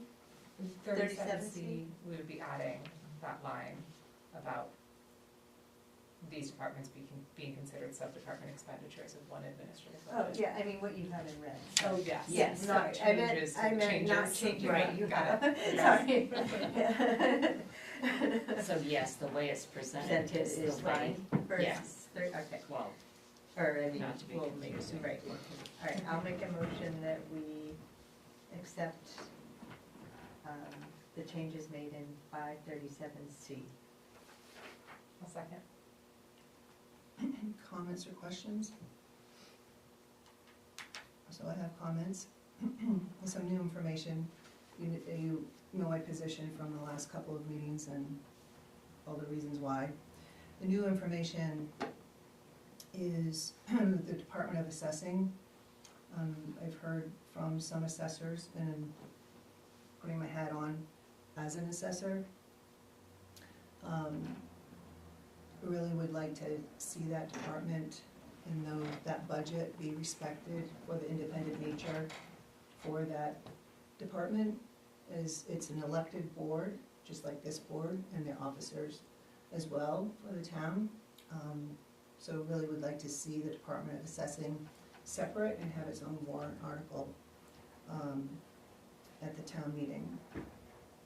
And second, in this whole, as we're learning, there's, when you look at it comprehensively, there's pieces and pieces and pieces that are all connected. And one, as I was reading through, just to remember, that's connected, is in our code, under select board authorization 541, the admin code is B, the select board shall be authorized to overdraft sub-departmental accounts contained within a single department, so long as the overall expenditure of the department does not exceed the corresponding town meeting appropriation. So when we put those departments as sub-departments under the administration budget or departments, yes, it is the select board, us, that can shift sub-department, or sub-departments within that department. And I just think that's a slippery slope to be able to have that opportunity. They're not really like functions or programs, but I just point that out as new information to be considered when taking the vote. And that's it. Any other questions or comments? I was just thinking about, so we went through the administrative budget on Monday in this format, right? And I thought it was very clear. And I felt like I understood all the sub pieces of it, so that was affirming to the proposal. And when invoices do come in, they are booked to the line item they're supposed to be. If that line item goes over, it goes over. We don't take money from another line to cover that, and we do point those out. And, I mean, I'm on a budget committee in another town who has the same layout. The assessing budget is within the administrative budget. All of the departments within the town are in the administrative budget. And one budget is done and one budget goes to town meeting. And I think as long as the budget is outlined in detail, it's broken down. I break it down by all the expenses in each line item, so there's no groupings together. So it's the selectmen that can go, sub-departments. And the only thing I would say with the assessors, I know the towns that you've worked in, the assessor and the selectmen are one and the same, so it makes it natural to put under administration. In Bethel, we have our own separate elected board, and if you look at budgets, from little town, Woodstock, to big city, Portland, they do have separate warrant articles for those budget items. So I just offer that, that's all. Any other comments or questions? All right, all those in favor? All those opposed? And the motion passes 4-1. We have a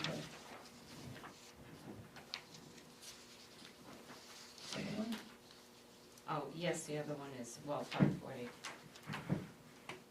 That's the other one. Okay, can you do it, because I'm not sure I have the language right, if I would change it, so. Yeah, definitely. I was just considering whether or not it makes more sense to go back to the original proposed removal. And I'll make a quick case for that. One thing, I think that the first line in this section does cover making sure that each of the separate articles and the departments are separate. And so I don't know if we necessarily need to keep that last line, but I'm also fine with, I think it's kind of neither here nor there. So I'll make a motion with what we've talked about. So motion to update 540C to add, instead of what has been proposed with the strikeout of the last sentence, keep that last sentence and add, except for the administrative budget as referenced in 537C. I'll second. Any other comments or questions? All those in favor? All those opposed? Are you in favor or opposed? In favor. So it's, motion passes 4-1. Argue against my own motion before I make it, but. Okay, so that takes, does that take us all through the It does, yes. ordinances?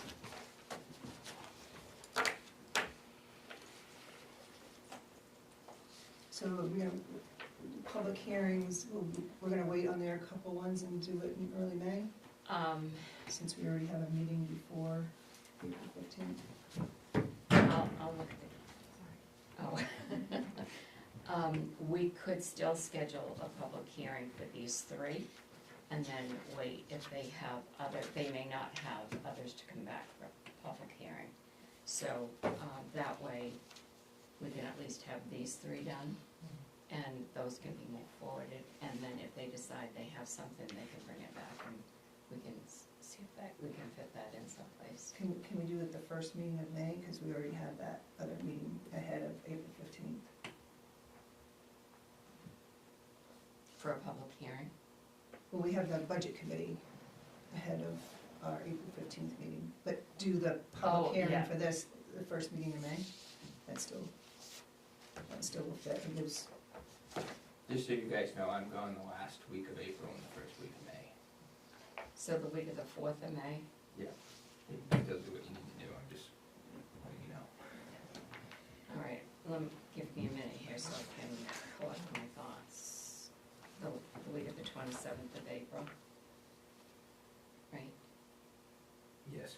okay, so doing this, the public hearings on May 6th, then it would be, right?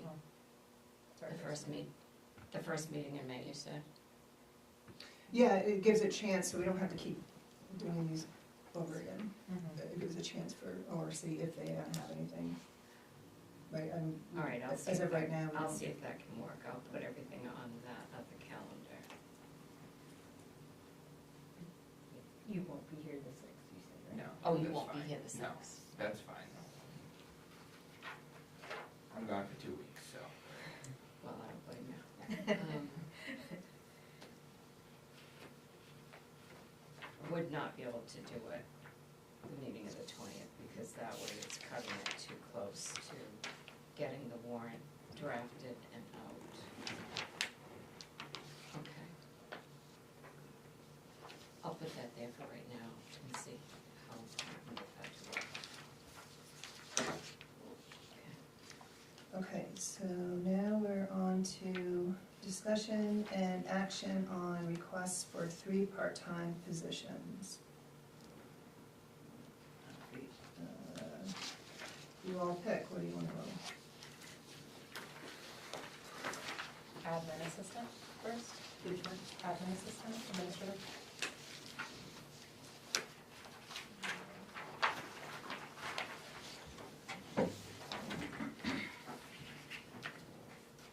So I did give you, I sent you a memo describing everything with a copy of the administrative assistant position.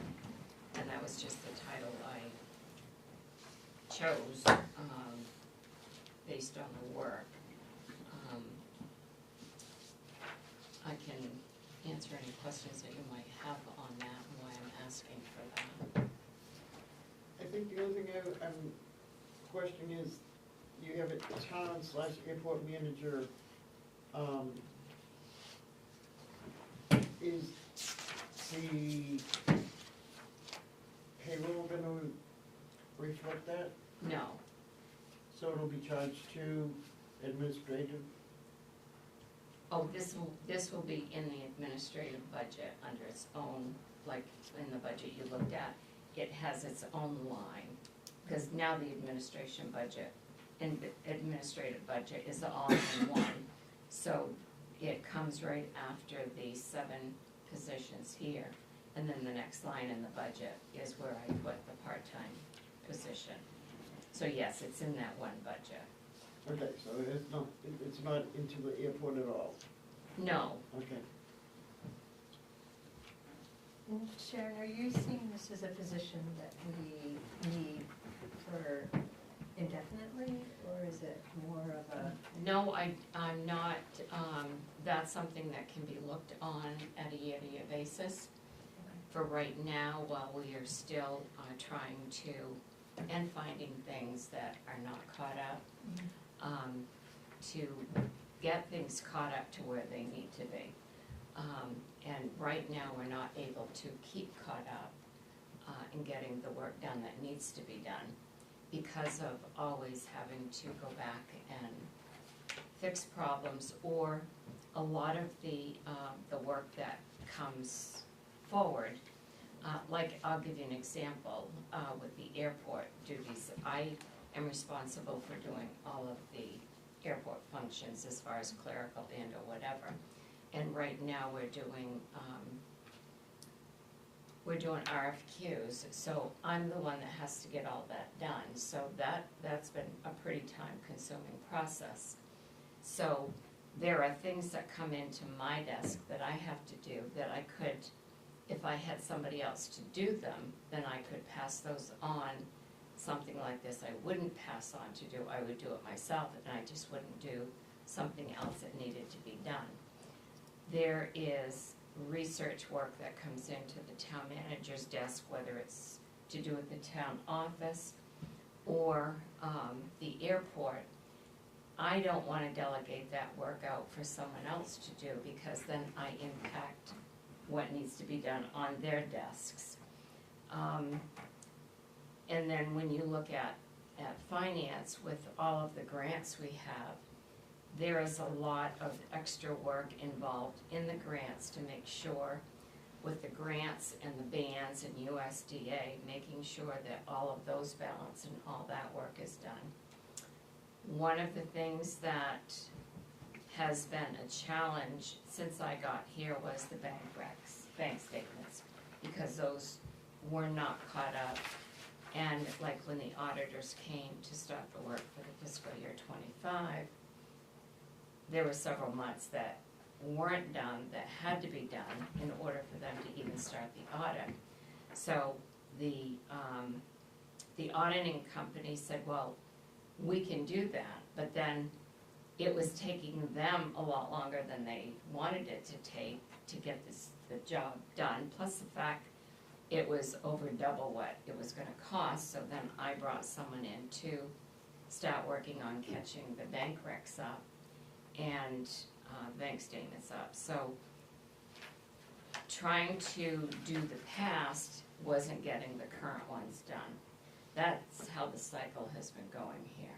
So to answer your question specifically, I would say at least the next year would help us get caught up and get us on a path where we can stay caught up, and then assess it next year to see if that is still needed.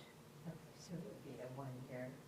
It could be something that could be looked at on a year-to-year basis. Some other things that I guess I probably wouldn't say in open session either, as far as being able to adjust to other issues that come up that require somebody doing the work on somebody else's desk that would have to be done. So it's kind of in the same flow as what has been happening all along. When you have turnover, everything goes behind, because then you're training new people. when you stop and think about this, I have 2 clerks in the front office who basically just have a 6-month time here doing their jobs. So they're still in training. I have the other clerk in the front office who's been here for many years. Then I have the girl in the finance office. She's been here less than 2 years, and then Emma, I don't know, she's just someone who's over a year. So it's not as if I have a tenured staff. I have a young staff who are constantly in training to do their jobs, but then when you have staff out and work has to be covered, you have to rotate those people because there are certain priority things that have to be done. But basically, the bottom line is, we're not able to keep up with the current staff we have with the work that has to be done. And that's why I'm asking for, I would say at least this year, a part-time person, because that part-time person has been able to provide assistance that we need for her to do going forward, catching up from what's behind. That makes me a little more comfortable. Now we look at the position type to be temporary, so that they can be called upon. Similar as how we had the clerk come in to get work done and get caught up. I would like to see the position type be temporary and reassessed next year. So is there language that needs to change to Yeah, make that happen? Would that be in the Position type. Well, I would still consider it part-time because it is going to be 20 hours a week. Right. It's temporary is when you call in as you need them, Yeah, and that's not what this would be. This No, would but can be, you, would it be in here that it would, do you need to say anywhere on this that we would look at it at the year to year, or, you know? well, you wouldn't in I mean, a I job, think- not in a job employment- description, you I think wouldn't. employment law allows us to eliminate a position It does. when.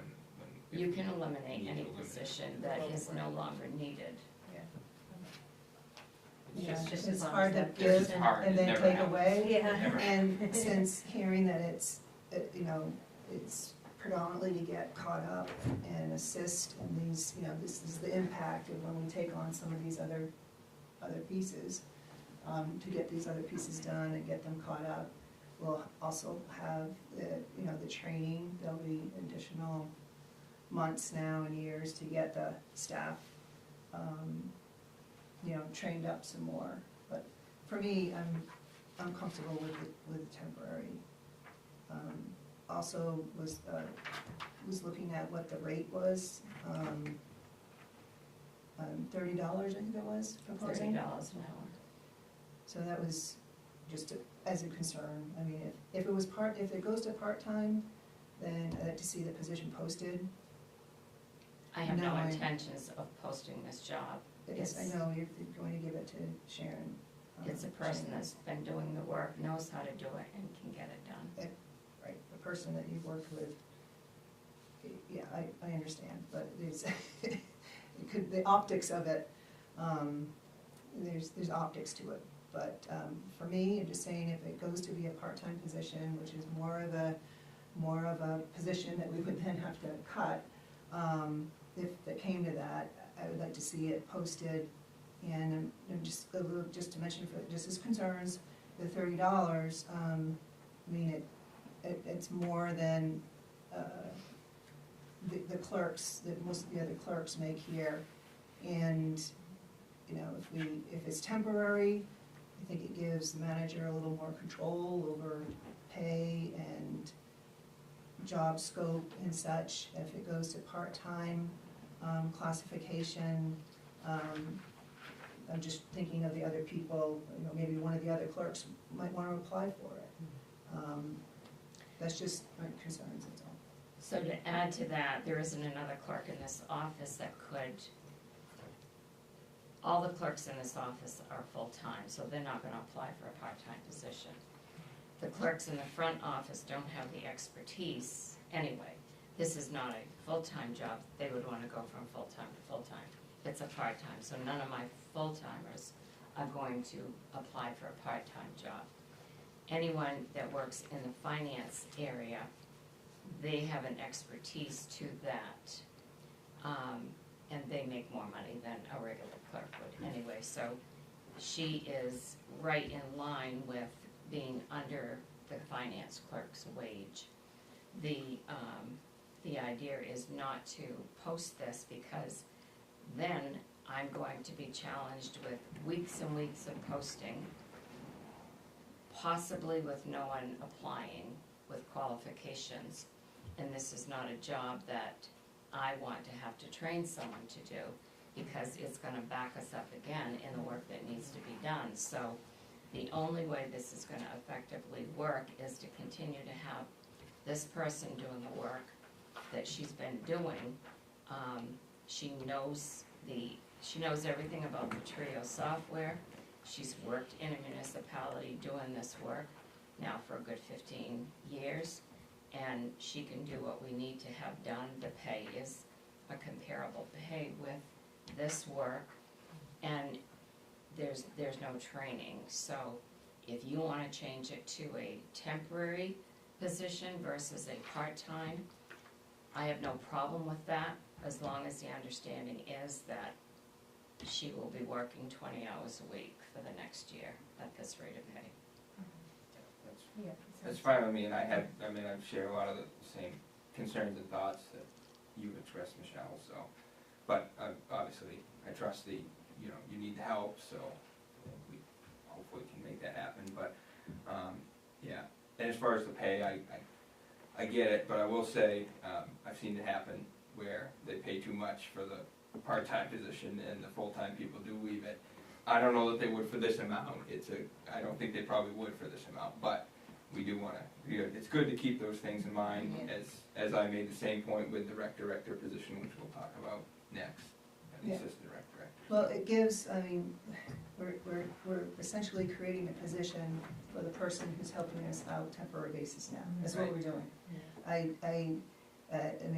It's transparent, and if you put that, if it's temporary, I think it helps fit, I can look somebody else in the face, and look myself in the mirror and say, okay, that fits. But as soon as we escalate it to some of these other job classifications, then I would want it to be done in the format that we usually do other classifications, so. Well, and my thought would be, if we did this temporary for a year, come next year, if we determine we still need the position, we would have that person still working in that position, so we would go through the process of, the formal process of hiring. That person may get the job in all at the end, but I guess that's kind of the way I see it. I don't know if that's. Yeah, I think if we do create a formal position, then we should have the interview process and everything, so I feel more comfortable too calling it temporary, but keeping it at the 20 hours per week for them. So I will make a motion. I make a motion that we approve a temporary position for an administrative assistant to the town manager. So it'd be temporary 20 hours per week classification. Yes. Temporary 20. I mean, under position type, that's how it will read, temporary 20 hours per week, okay. I'll second. Any other questions or comments? All those in favor? And the motion passes unanimous.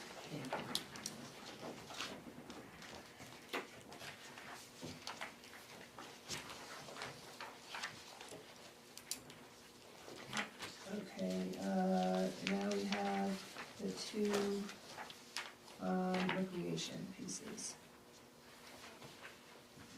So if I may, I met with Nate at 4:30 today, and we talked for a little over a half hour.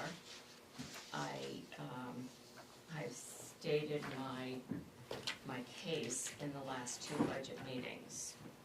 And I do see what they're doing in trying to have this field house project go forward. But after talking today, I'm more convinced that I cannot support having a part-time recreation director's position. This morning, I spoke with Loretta, Tanya, and Kim from the other three towns, and I asked all of the questions regarding, you know, the part-time position and everything. And one of the first questions they asked was, how many hours does the current part-time recreation director work? And I said, I have no idea, because he doesn't turn in a timesheet for hours worked. He is just paid for 20 hours a week, every week. And they all had the same thought that I did, is hiring a second rec director, not knowing how many hours the first part-time one makes, then you're going to hire a second one for 20. They all had the same concerns about the Department of Labor and a full-time. We all talked about maybe this is where we should start looking at a full-time rec director. But in order to do that, you need to know how many hours the proposed recreation director is going to work and how many hours the current one works, which Nate couldn't even tell me that today, because this is new to go into. Now, the field house project, he's making this recommendation on a 4-month position that they've been doing a pilot for. They started this in November. So after 4 months, he's asking for a part-time position, 25 hours a week, $25 an hour for 20 hours a week. I don't feel that's logical unless we know what the total scope of the work is for what he wants to do. The other thing I told you the other night was that I called to talk to Tao at Gould Academy last week, well, Monday. Lindsay answered the phone. Tao was away this week. She's his assistant. And like this week, Nate is using Monday through Friday, 5:30 to 7:30, because there's no school there. So I asked her if there was any discussion of having a partnership with Gould for this project. She wasn't aware that there has been one that has been discussed. Lindsay wrote back to me today and said she brought my questions to Matt, who's in Denver, and to Tao, who's away, and Tao would like to sit down with me next week to talk about a partnership, if there is going to be one, between Gould and the town. So I'm gonna be meeting with him next Wednesday. Right now, and Nate confirms it, there is no partnership that has been agreed to, just the concept from the pilot program. And so the other thing that the other three managers talked about was how many kids in their towns participate in our program, because they have no idea. The representatives on the recreation committee don't report that from their towns, don't report back to them with this information, just like mine doesn't. And it's not up to the managers to go to the committee members for this information. If we have committee, rec committee on participating in the rec committee here, it's up to the rec committee members of those towns to update their managers. And one of the things that all three of them said was, we would like to know that information, because we want to make sure that depending on what our participation level is, then maybe we can help you financially toward a budget and a rec director that is overseeing a program for all of the towns, which I totally agree. Because I do think that in looking at that, if we go to a full-time position, which Nate does say that the job does warrant a full-time position, then the 4 towns that are doing this program and participating together, those towns maybe should be doing some type of interlocal agreement where each town pays Bethel a revenue based on the participation level. So we discussed that, I discussed that with the managers. In talking to Nate, I told him that when we first met in February, that I supported his first budget to add $7,500 for staffing needs that included both the warming hut, open and closing of the warming hut, and staffing for the field house, instead of having to just have the volunteers. And I felt that only doing the pilot program for 6 months did not justify asking for a part-time position. That we really needed to at least assess another 6 months of this program, and then all 3 managers recommended the same thing, and we discussed that we should all sit down with the recreation director, look at all the programs that we have, how many kids from each town are in each program, and see what the needs are for all of the programs, and then assess there. And then what I told Nate today was, I said that what we can look at after 6 months, we can assess the next 6 months in addition to the 4. And I said, when you look at some of the other programs that you've added in, the following year, the numbers dropped, and he dropped the program. And so I said, he can't confirm right now, even though he thinks this program is a great program, is going to work, and is going to work, that the hours can be confirmed what he needs.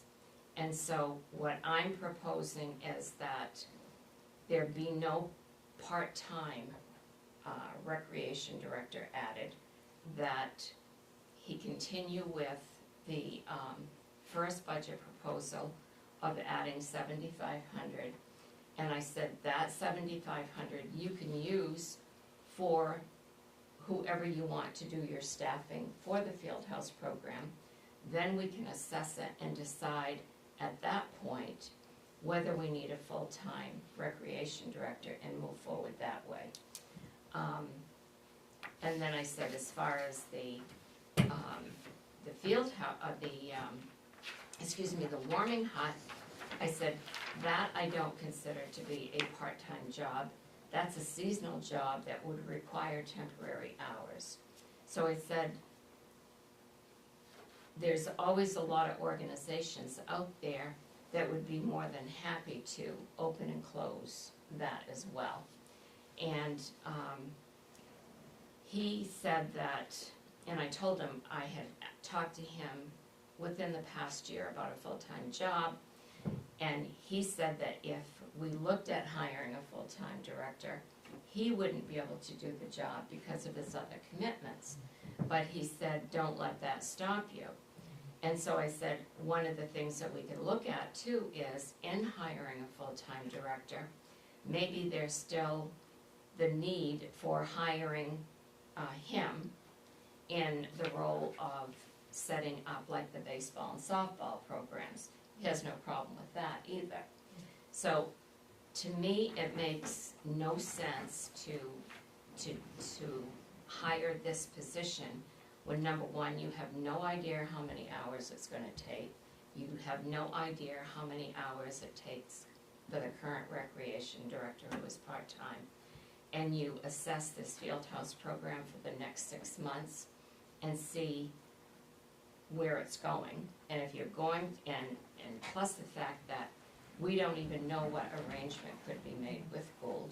So that all needs to be looked at. And I told him, I said, it's premature to do this right now. And that's what I'm recommending, and I'm asking you not to approve this this part-time position, but to approve his first budget with the $7,500 staffing of the field house project, assess the pilot program another 6 months, and see where the numbers are then. So that's my recommendation.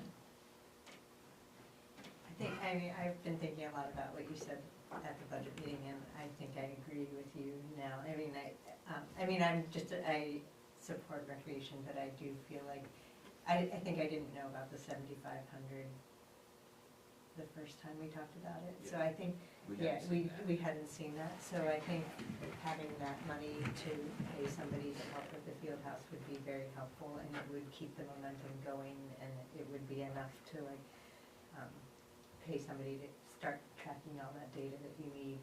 And just looking through the job descriptions of the current rec director, I feel like it's very comprehensive, and like, it seems like it's more than what you could do in 20 hours a week. So I like the idea of thinking about full-time rec director. And I also, you haven't mentioned tonight, but you mentioned the other day of not, that those people don't have a home yet to base out of, and I think that's really important, that they would need, however many people we end up having, they need a desk, a place where people can come and talk to them, and so I think those are things we probably should focus on first. And but I think the 7,500 allows us to keep some momentum going, and also the relationship with Gould isn't totally worked out, so for us to put in a position that's just with that, and we don't even know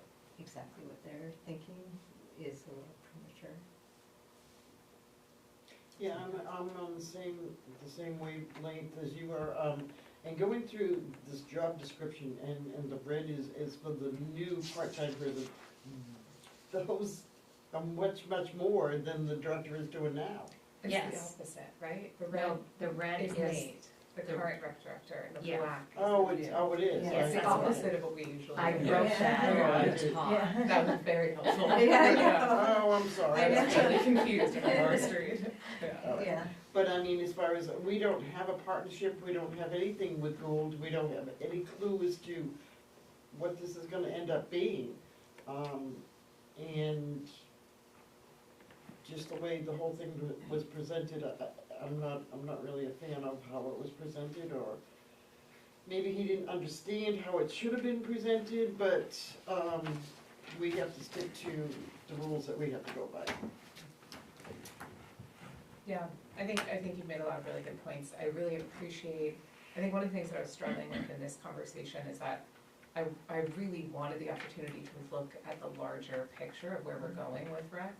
And I think that was what the position was going for, but I think with all the points that you made, I don't think that it would actually accomplish that goal I mean, maybe it would, but I think that it makes more sense to approach it from this direction of more incremental steps to having a more comprehensive rec plan, engaging with the other towns, likely moving towards a full-time rec director, and making sure that we know all the details before we make a jump like that, before we bring someone into what is like a really uncertain future. I don't think it would be particularly responsible for, if we were to approve this position, I think it would be a really precarious position for someone to be in without knowing the future of where we're going with rec. So, yeah, all great points, I appreciate that. Thank you. I think it does make more sense to have a full-time director. Great. Yes, and that's why I thought that, that way it gives us time to promote and make the case for what we actually need and what we want for programs. In addition to that, I think we probably could start looking at a temporary home in the former Citizen Space Forum, which we did talk about that again today. And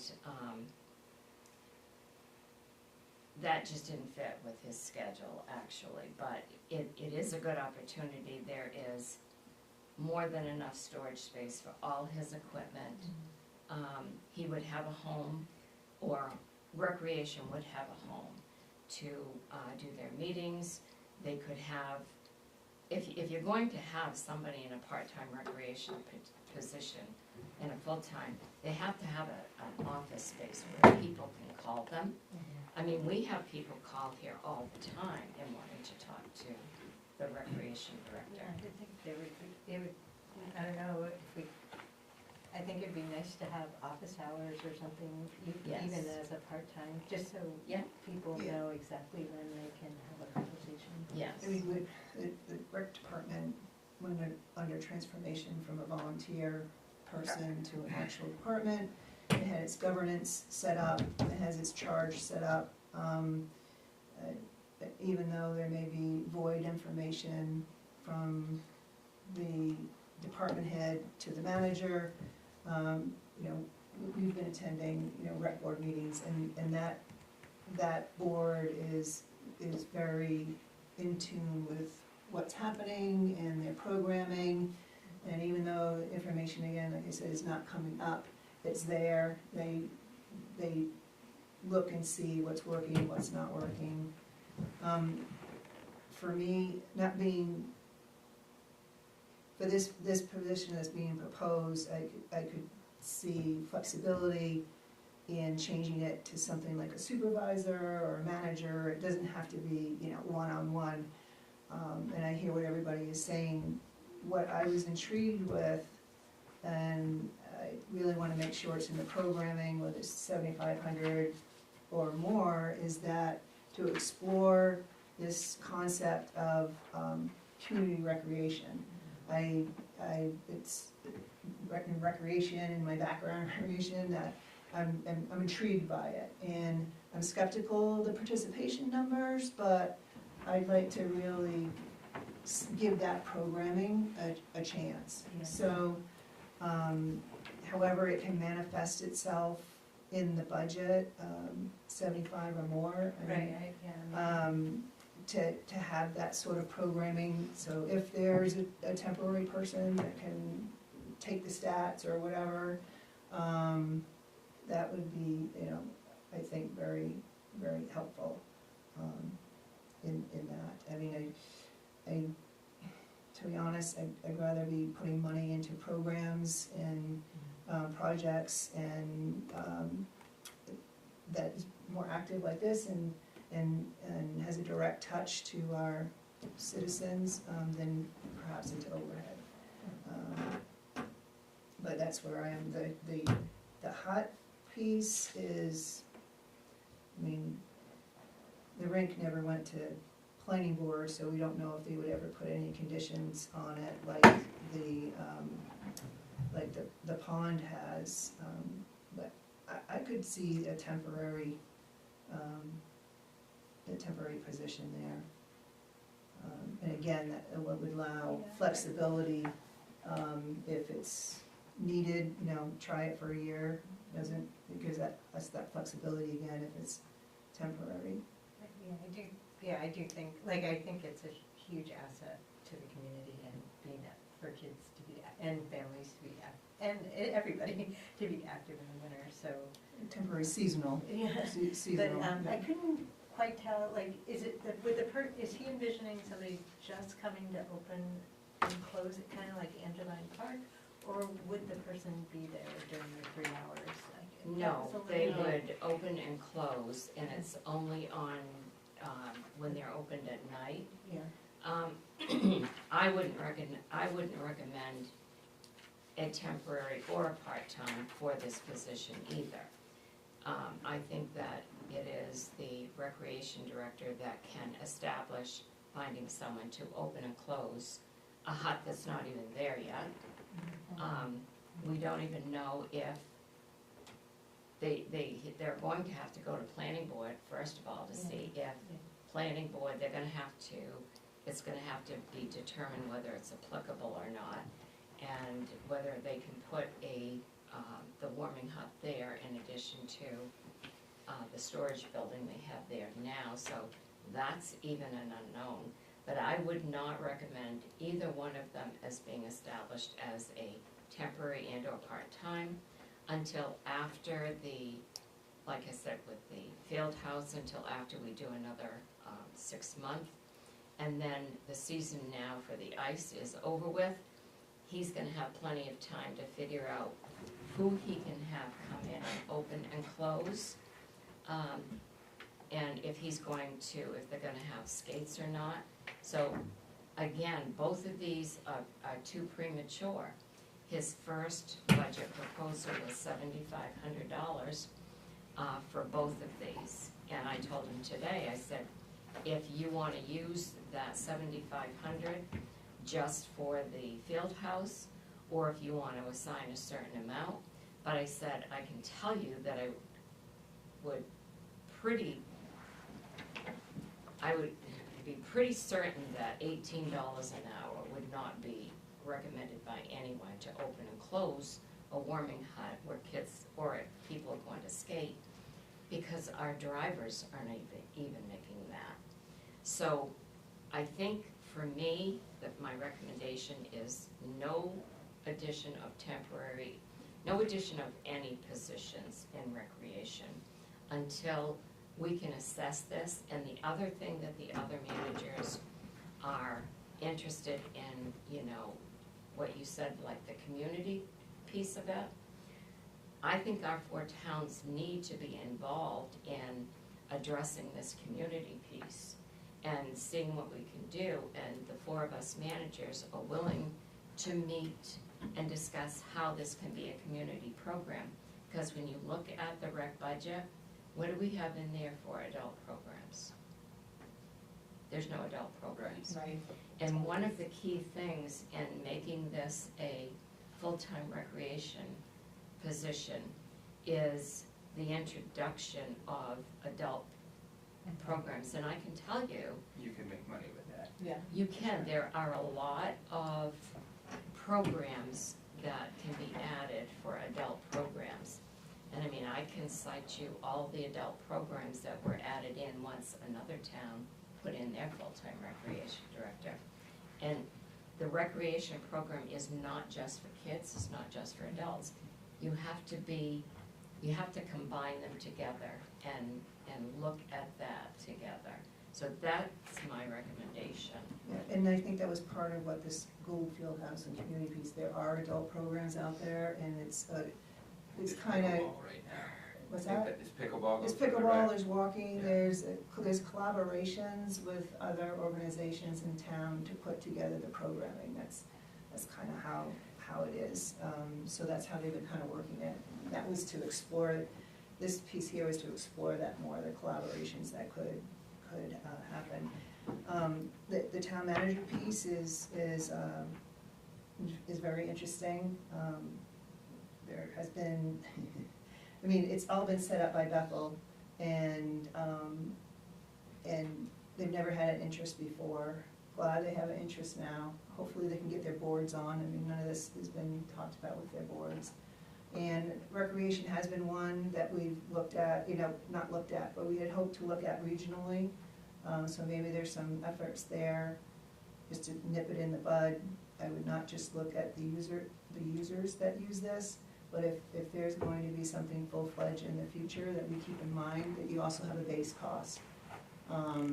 And that's where the contribution really can be helpful to the Bethel taxpayers on that.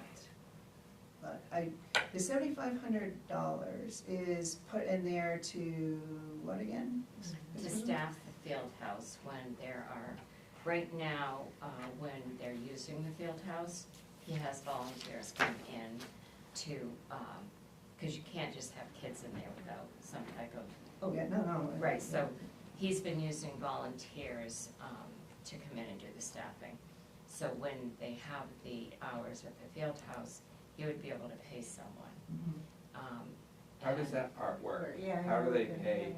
I'm just Without a wondering. position. Yeah, without actually being an employee of the town. Is there a mechanism in place? No, for they that? would have to be an employee. If someone comes in, whoever he uses to do that, they would have to come here, fill out all the employee paperwork. You'd have to advertise, you just can't have somebody go in and do these positions because they're with kids. Right. They have to fill out the paperwork, we would have to do the background checks. We can't just, Are they doing that anyways, even though they're volunteers? yeah, no, he No, hasn't they're had. just volunteers. Okay.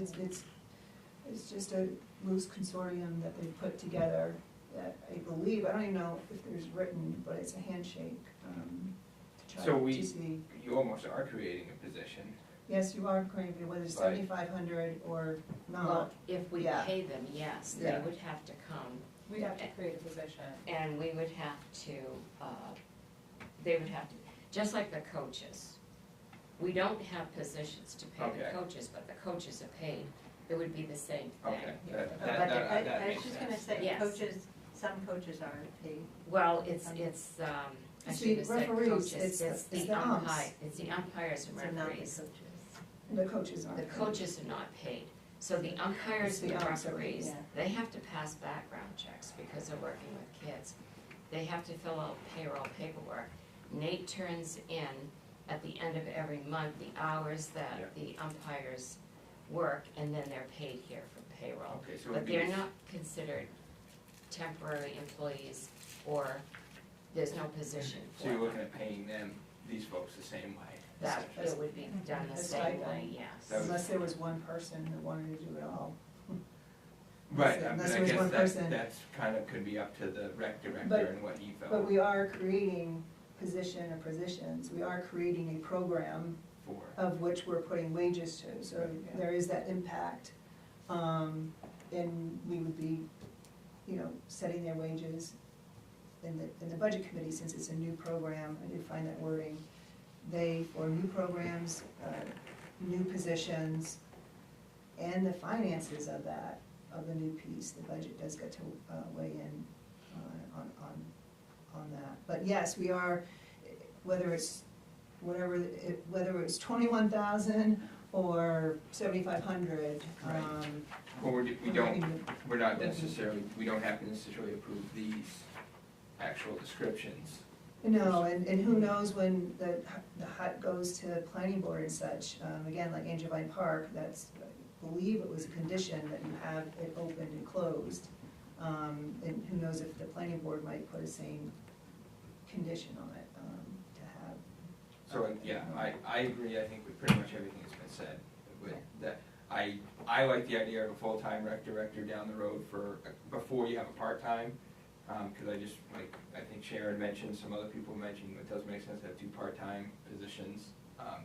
I think there's more ownership in one full-time position too, which is where I get concerned is somebody, you know, is there, if you're biting for your job, you tend to do a better job. And where I see the rec program potentially going, I think that the easiest way to justify your own position and future other positions is to generate some revenue, raise money, whether it's through private donations or funding, you know, or like fees, minor fees, like adult programs. I think to me, if you have a full-time person, there's a lot more motive for them to, let's make some adult programs where we can charge someone, you know, $50 for the season or whatever. But, you know, if you get $20, I mean, I'll give you an example right now.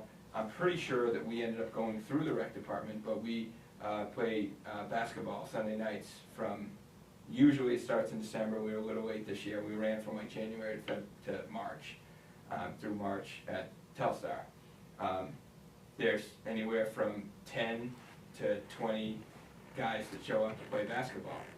And you play, you know, it's pickup, but Pickup games, yeah. but and I think most of the guys would, hey, if there was a $50 fee, but we knew we were gonna have a gym, we knew it was gonna be organized, I think most of us would pay the $50 fee. There's $500 to $1,000 right there, just for a program that's already in existence. And you're getting the money from the people who are actually using it, as opposed to, you know, when your taxes, you're taking it from people who use it and people don't. So I guess, long story short, I would certainly like to look at the idea of a full-time director, incorporating, in my mind, the Angevine Park and the potential warming up monitor into those roles, with the idea that maybe they can't open it 7 days a week, so that maybe there's a small amount of allocated money to pay somebody to go in on a Saturday or Sunday and do it. But that's kind of how I foresee that. So And then I did wanna touch on the 7,500. I mean, I don't know that we necessarily need to vote on this tonight. I think we'll vote on this at the budget committee meeting. Is that correct? Yeah, the appropriation. Yeah, so yeah. I'm not opposed to upping that amount. You know, I had thought of some numbers, Sharon, you mentioned 18, that was actually, if I was to approve the actual position, that's what I was looking at. It is more than what we pay drivers, but it's less than pretty much everyone else. But anyways, I would certainly consider upping that amount a little bit, but not changing I think we can up that amount without affecting your other concerns as far as part-time positions and so on, so that they have it there. Looking to up what amount? The 7,500. Yeah, to include for this new programming, potential Yes. new program, yeah. Yeah, for the same thing, just instead of 7,500, Right, maybe give them a little bit more or something. like 10 or something, 10 to 15 or something. Yeah, that was close to that- what I was considering in my head, because once you made those points at the last budget committee meeting about the staffing and about the Department of Labor issues that could go along with it, that made a lot of sense. Yeah, so but I do wanna make sure that there's a Band-Aid or something to get them through the year, because I see a lot of value in a potential program with the field house, but as I mentioned when Nate was here, I'd like to see something in writing. I'd like to see something more formal before we really all in on formal positions for that. Even with a formal rec position, I would like to have some kind of agreement set up with them before we had a formal rec. Just a thought, but that's the way I'm looking at it, and that's probably what I'll do at the budget committee meeting. Is that I would support this budget, but maybe a higher amount for the 7,500. Yeah, I'd like to see a higher amount to explore new programming, especially that. Sharon, are you offering the whole area of the citizen for them to take over? Out back? Yeah. Well, we're not doing anything with it right now.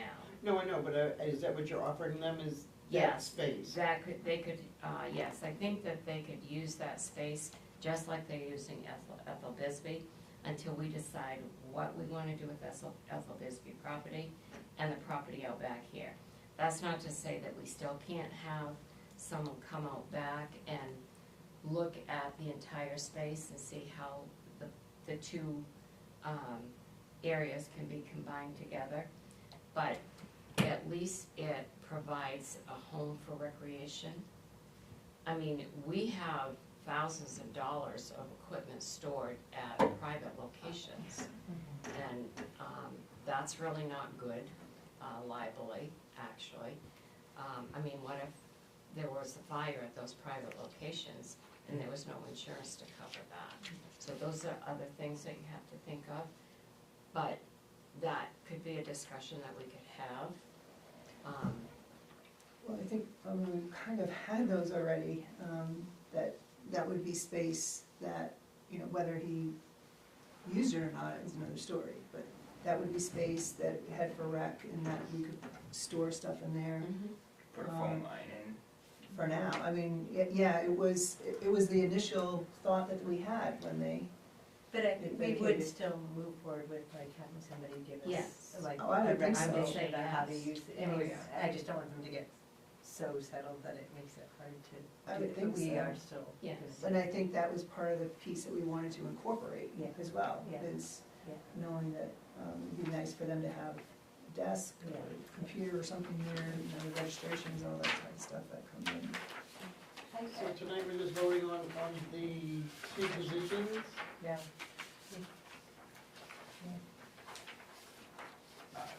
So I'll make a motion that we don't approve these two positions, or just, is it Job two? I guess descriptions. it's two. Both of them is Yeah. what my You recommendation wanna do them is. separately?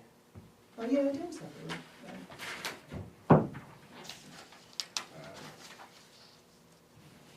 I'll make a motion that we don't approve the, yes, Oh, no, Well, I- top one page. vice It's versa. under- Yeah, sorry. the community recreation director, part-time position. Second? Isn't the community recreation director what Nate is No, No, he's he's actually part-time, just a part-time part-time community. recreation director is his title. Okay, He's recreation director, it's a part-time position. I'll make a motion, we don't approve the community recreation director. And there was a second. Yeah. If there are any questions, all those in favor? Motion passes. You have another one? Yep. Make a motion that we don't approve the ice rink warming hot monitor. Second. If there are any questions? And I would just say, this is for the time being. This is, Yeah. this, the tone, I don't like the tone, that comes out of this type of a vote, right? Yeah. That it's at this time. Yeah. So that's the only You comment. want me to I would add at make. this time to the motion? So actually, It it is yeah. always recommended that you don't make a negative vote, Yeah, that you that's right. make the vote And to, then Okay. say, to Deny, approve right. this. Yes, And then you vote against it if you want, or for it if you want. okay. But So yeah, do you want we me to usually go put a back vote in and, the positive, do yeah. you want me to Yes. go back and do the other one? Sure. Yeah, The tone is still the All right. same. Yep. right, but It might be at even least worse. you're making a positive motion rather than a It's- negative it- motion. Yeah, but then. The messaging is Yeah. still the same, go ahead. Right, I'll it make a is. motion to approve the community recreation director.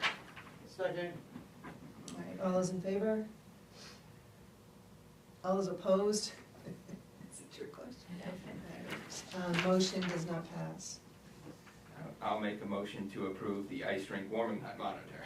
Second. All those in favor? All those opposed? And the motion does not pass.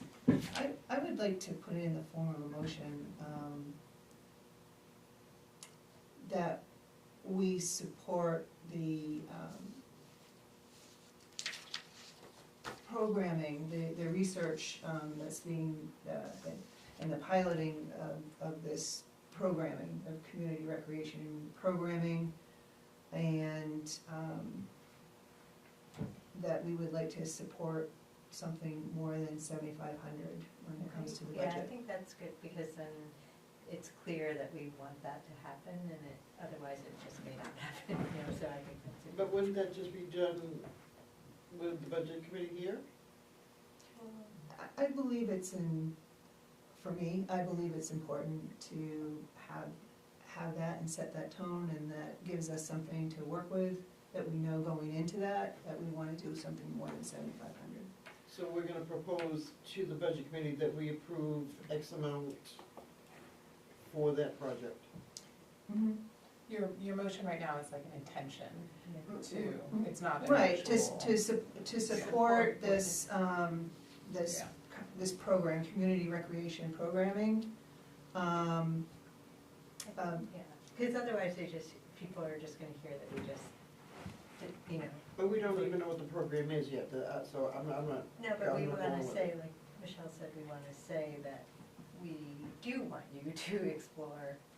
Keep exploring, I mean, all of these programs that they do, if you've been watching, or attending, you see that they are always monitoring, and there's always a piece, to try new programming, and then that's how it ebbs and flows according to participation levels. And this new programming, like I said, I'm a little skeptical about the participation levels.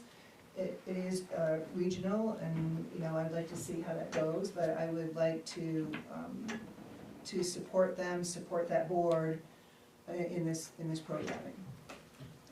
And so, yes, just for them to continue to explore this programming.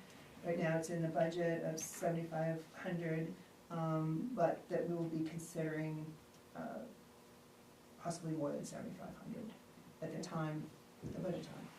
and at the budget, that's when you would make your recommendation. That's what we, there. yeah, right. And could we get some, I'll second, was that a motion? Yeah. You seconded it? That I'm was seconding okay. it. Can we also get between now and I believe it's the 16th that we have our meeting with the budget committee? Could we get some feedback from Nate and potentially the rec board if they have a meeting between now and then about what that number might be? how they might, knowing that those positions were not approved, what would make sense from them? Because we could come up with a number, but it would be interesting and helpful to hear from them. They have a Well, I meeting mean, he April- put in the budget for that they have a meeting amount, April and 7th. we're giving him a gift of an additional amount, Right. and I don't. Maybe, don't know that Yeah, yet. it might be. I just think it'd be helpful. I'm still going to put the recommendation in that, the budget he submitted first with the 7,500, that's what I'm gonna recommend. The budget committee can recommend higher or lower, you can recommend higher or lower. But that's the one that because these were not approved, that second budget is no longer there with those amounts, so, the budget that I gave you which was his first budget, that will be the budget that is presented for the budget committee and the select board to make their decision on whether or not they want to increase or decrease it. So I guess between now and then, we can kind of figure out what we might wanna propose with the intention that we're talking about. Right, so yeah, so I'll throw it out, and I think maybe we should lower it a little bit based on, Sharon's point about 18, but I had initially figured $18 an hour for 43 weeks, for 20 hours, and I came up with $16,980. So maybe in my head, I might look at that and say, well, maybe we should base it on a minimum wage for that. And I know that's, If We don't have to set that now. no, we don't. But that gives No. that gives an idea what you're thinking, That was just- which is right. nice, and I'm just thinking about programming, right? I mean, Yeah. maybe some of that is used for these types of volunteer, to keep the program, maybe some of it needs to be done to, I don't know, purchase something, I don't know. Surveys, I don't know, you know, but that's a nice number to work with. Are there any other comments or questions? All those in favor of the motion? Motion passes unanimous.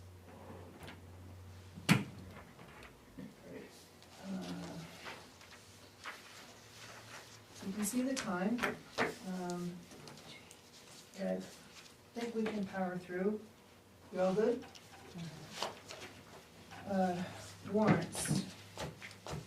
9A, action to approve accounts payable warrant 2026-53 in the amount of, $509,255.61, and I'll move that. Second? Any questions?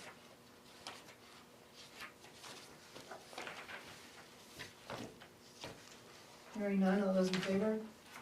And the motion passes unanimous. 9B, action to approve accounts payable warrant 2026-54 in the amount of $28,473,095, and I will move that. Second? Questions?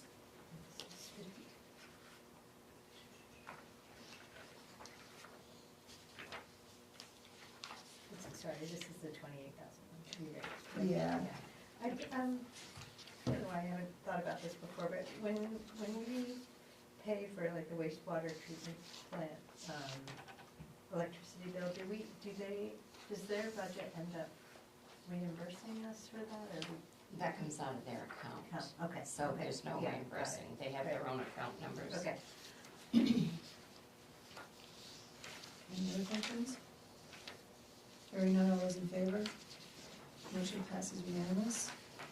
And the additional one, action to approve accounts payable warrant 2026-55 in the amount of $106,916.95, and that was the new one on Yes, your table.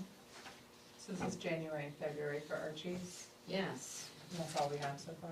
yes, it's a long haul, we finally got to the end of February, And you feel those numbers are accurate? yes. Okay. They finally figured out how to bill. So we'll be able at some point to get the report that catches up the tonnages. Yes. The report you're done. Any other questions? I didn't see who seconded it. I didn't hear a second. I'll second it. Sorry, I thought you. No, I That's all right. Someone might have, but You got a I'll do second? it. I can second it. Okay, now do we have a motion and a second now, right? Yeah, Okay, thank you. there are no other questions? All those in favor? And the motion passes unanimous. And you also on your table had gotten a copy of the payroll warrant. Thank you, Sharon. All right, select board items. You go to executive first. Select board person here. Oh, I got a phone call today from Graham Putner's campaign team, inviting the select board to a special meeting before his town meeting on Saturday. So I said, because she wanted me to give phone numbers, and I wasn't gonna do that, so I just said I would extend the invitation to all. Yeah, I don't know where she got the phone numbers. She had mine and she asked me for Andy's and I said, you can get that from the town office. Oh, good, because that's what happened to me too, and I never got Yeah. back to her, yeah. We don't get Yeah. cell phone Yeah. numbers. Yeah, I Where was where kinda did they wondering get our that. numbers from? I know, I don't. If we have a home number for someone, we can give that out, but we cannot give cell phone numbers, Well, so, we She had my call cell my, phone, yeah, that's she all I called have. my cell so phone I, I too. You don't can get know. numbers from the voter registration database. Mhm. Yeah. That's probably She where they said got that them. she had wrong names or something, and then she asked for Andy's, but I just didn't know that that information was public. Yeah, I didn't we know that was. won't, we Merrill don't gave give her it mine. here. Oh. And that's how they can find Oh, it. Merrill- Merrill probably gave her. Merrill that, gave too. her mine, because in the message, because I didn't talk to her personally, said she called Merrill first. Oh, really?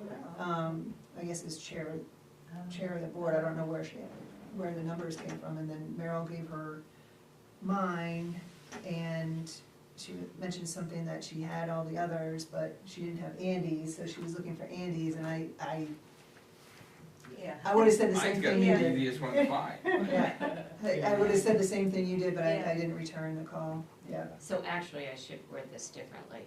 If you have town cell phones or town numbers, we can give those, but personal, no. She calls person. But yeah, she was inviting, I can't be there. Yeah, I but- can either. And I thought she was calling because it's happening at the gym, so I thought, like, there was a question, so otherwise I probably would, I don't know. But anyway, I just, like, responded thinking, but it's at 11 a.m. if anybody would like to know. Thank you. The Archie's bills answered that. Gabe, we haven't heard back from him, if he Oh, might do. actually April Gabe called, not called, but I sent him an email the morning after our last meeting, and he didn't get back to me until this past Monday. So the agenda, actually Tuesday, so the agenda was all set and everything, so I wrote to him. Gabe will be at the meeting on the 15th. 15th. Yes. Do we already have what we're supposed to review for that meeting, or will we get that in our packet for that? You'll get that in your packet Okay. for the Yeah, meeting on the 15th. Trying to figure. If he could give a heads up a little bit more, Yeah, I exactly know, what because he's looking He said he for. thought I was involved, and I was definitely not involved, so I don't, like, I have no idea what he was And talking he said about. he's, I don't know, looking for resource, I mean, I will have him give Can you send me a all little the email? information so that I can make copies for all of you Yeah. of Fantastic. just this helps program, a little yeah. bit. Yeah, and, right, what is he looking for? Is he looking Yeah. for money or volunteer help or, Yeah. or, or going before the planning board with the signs? I don't know. And the county, I'm gonna guess, we hadn't heard back from them about the question of those first 6 months. No, Yeah. I did send Nate an email, I keep calling him Nate, Zane, an email on that. I even called him today after reading what was gonna be on the agenda tomorrow, but he had already left, he went home early. So I don't know what those two topics are about. Andy did ask me tonight about that. Remember the agreement that they gave us that the commissioners approved? Well, I gave you all a copy tonight. If you look at page 5, it has information about the substation. And remember when they gave it to us, it called for us to pay for that, which we've never paid for that Oh, yeah. before. So that's why I gave you copies. I don't know if that's what they're gonna discuss tomorrow or not at that meeting. I feel like we talked, that came up last year when we were looking at the agreement, did they ever say? No, they put it in the new agreement that they did, Oh, yeah, yeah. and we've never discussed the new agreement with him, with them. Yeah, I do remember that. So is this the old agreement? No, this is the new, this is the agreement that the new one, that the The county operating. commissioners put in front of us, and, one of the last times I talked to him, he did say that the commissioners, their plan is to move forward with this one. So then, when I saw what was being discussed on the agenda tomorrow, I almost would like to think that why wouldn't they call and say, we have these two items to discuss on our agenda in advance so that we could make plans to be there. Is anyone going? I would not able to go, but I'll try to do the Zoom thing. Is it on Zoom or? Yes, if you I look saw at that, the agenda I gave Yeah. you from them, yeah, they. it has their instructions how to zoom in Can you or go, Pat? go in or whatever. I'm not sure. I was thinking I would probably try Zoom. Okay. It'd be easier for me. I'll be in the But- car, but I can call it. If someone else is going, they want to carpool or whatever, I'm thinking about it. And if I see him in the morning when Tracy and I go at 8, I am gonna ask him what that is relative to. And then I can send a text message to all of you so that you at least know. So you won't be staying for the meeting? I didn't plan on it, 'cause I didn't know about it until last night. Yeah, it's not Yeah, and before it's not till 12:30. 12. Yeah, Right. and, so I have other things on the schedule tomorrow in addition to going to the open house at 8. So we figured we'd be there between 8 and 9 sometime. But you still may be able to bring in. Yes, yes, we can Okay. do that So right it sounds here. like we might have covered somewhere. Yeah. I mean, I was thinking of going early too, and so that I could then work the rest of the day. Yeah. But this is right smack. But I'm not gonna hang around that Yeah, whole 'cause- time, It's not on, we're not on there till 12:30. right? Yeah. So in regards to the police subject, in the code book, we still have a police station here, and does that need to be taken out? There's footnotes throughout it that says that, well, we'd have to look at the thing. Well, The whole- I read through it. Yeah, I we, don't know if we need to keep that in there. yeah, in the time that we did the whole review of the code and got, the legal review of everything, got it all updated, we didn't wanna take the section out in case we went to and I think it says That was my direction, And, it but might come back, yeah. it was footnoted, there was like editor notes amongst the whole thing, wherever it was referred to as a police chief or police thing, it's that we are currently, or some wording that we are under, our services are provided from Oxford County or something, it says in there, but it remained with that footnote Mhm. in case we ever wanted to have it come back again Yeah. without having to put an ordinance in. The only other piece I had was, is April 13th, the four-town meeting, is that still a go? Yes, it is. And what we plan on doing is, of course, it's being hosted here. Amy hasn't sent a draft agenda yet. I do know that there's gonna be discussion from the W.H.A.T there with new legislation and percentages that the state is now going to require the cable companies to pay for the, like we get a reimbursement now, which is 2.5%, but in order to get the 5% that's in the state legislation, the town has got to ask the cable company to give us the 5%. They're not obligated to just give it to us. So I met with, what was his name? Brooks Morton. He came to see me last week, and he's gonna be at that meeting, because he wants the towns to make the request of the cable company to pay us the 5%, and we give all our 2.5% to them anyway. And so we would just give them the 5%, but Spectrum's not gonna give us 5%. even though the law changed, because it doesn't state that they have to unless we make the recommendation. So he'll be talking about that. I don't know the contents of the other items. That will be here, and we will host it, and I put together what we're going to do for a luncheon for that night at 5. Is that at 5 o'clock or what time? It is 6 o'clock? 5, yeah. I will miss that meeting, unfortunately. I got called into work, so, On the 13th? in the evening. Yeah, it's an overnight. And I am away then too, so, but if I can zoom in for that, I will. Well, we can do that right here on the TV. Yeah. I know you wrote back, but I didn't have a chance Yeah, to get no, back to you. Amy works in our building, so Yeah. I could just run up and. We can ask set that up here, Okay. so that anybody can, you can, Yeah. I don't know how to do Is that- that, It's but a- the girls do. It's a public meeting, Yeah. and theoretically we have a quorum, but we're not taking any votes or Right. anything. Yeah. Otherwise, we'd have to go under the remote meeting policy. I don't have to, if it's like more. No, hassle, I but think, like I think that- common sense, Yeah. and we're not taking any votes. Okay. It is a public meeting, and we just post that it's a public meeting.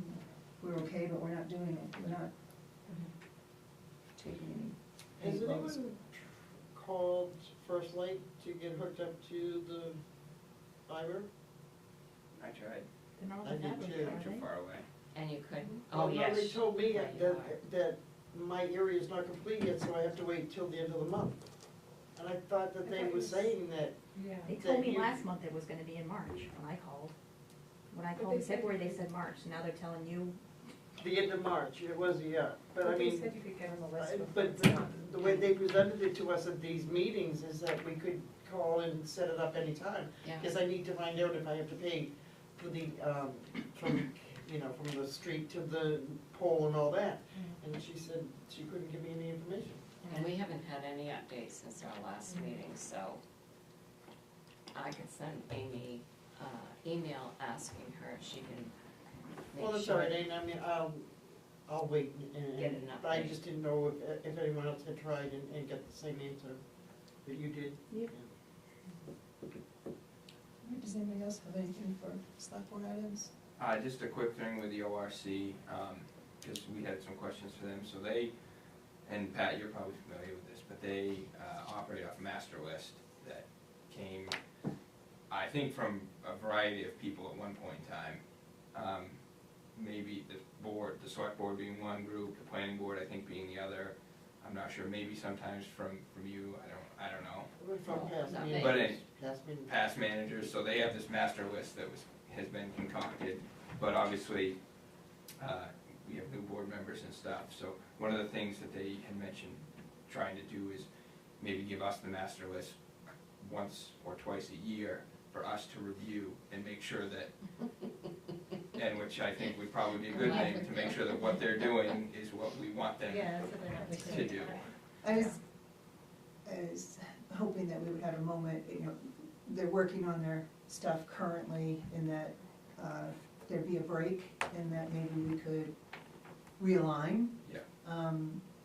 The directives come from here Right, for them to work on, and heck, I remember a list from 2019 that I helped put them together that took everybody's pieces, and I think they're still working off of that. I We think had so. we had attempts in the last 3 years to try and organize that whoever requested, a planning board, citizen have to do something different, but anyway, anyone, that there would be a form filled out, and we went over the form, and that form would come to us, and then we would set the priority for the ORC, so if you can commandeer whatever is there, and then we could kind of help prioritize it for them, and that I would be will helpful. try to get a hold of that master list and bring that back. Yeah. I think would be- I think it would have been helpful, if we had known,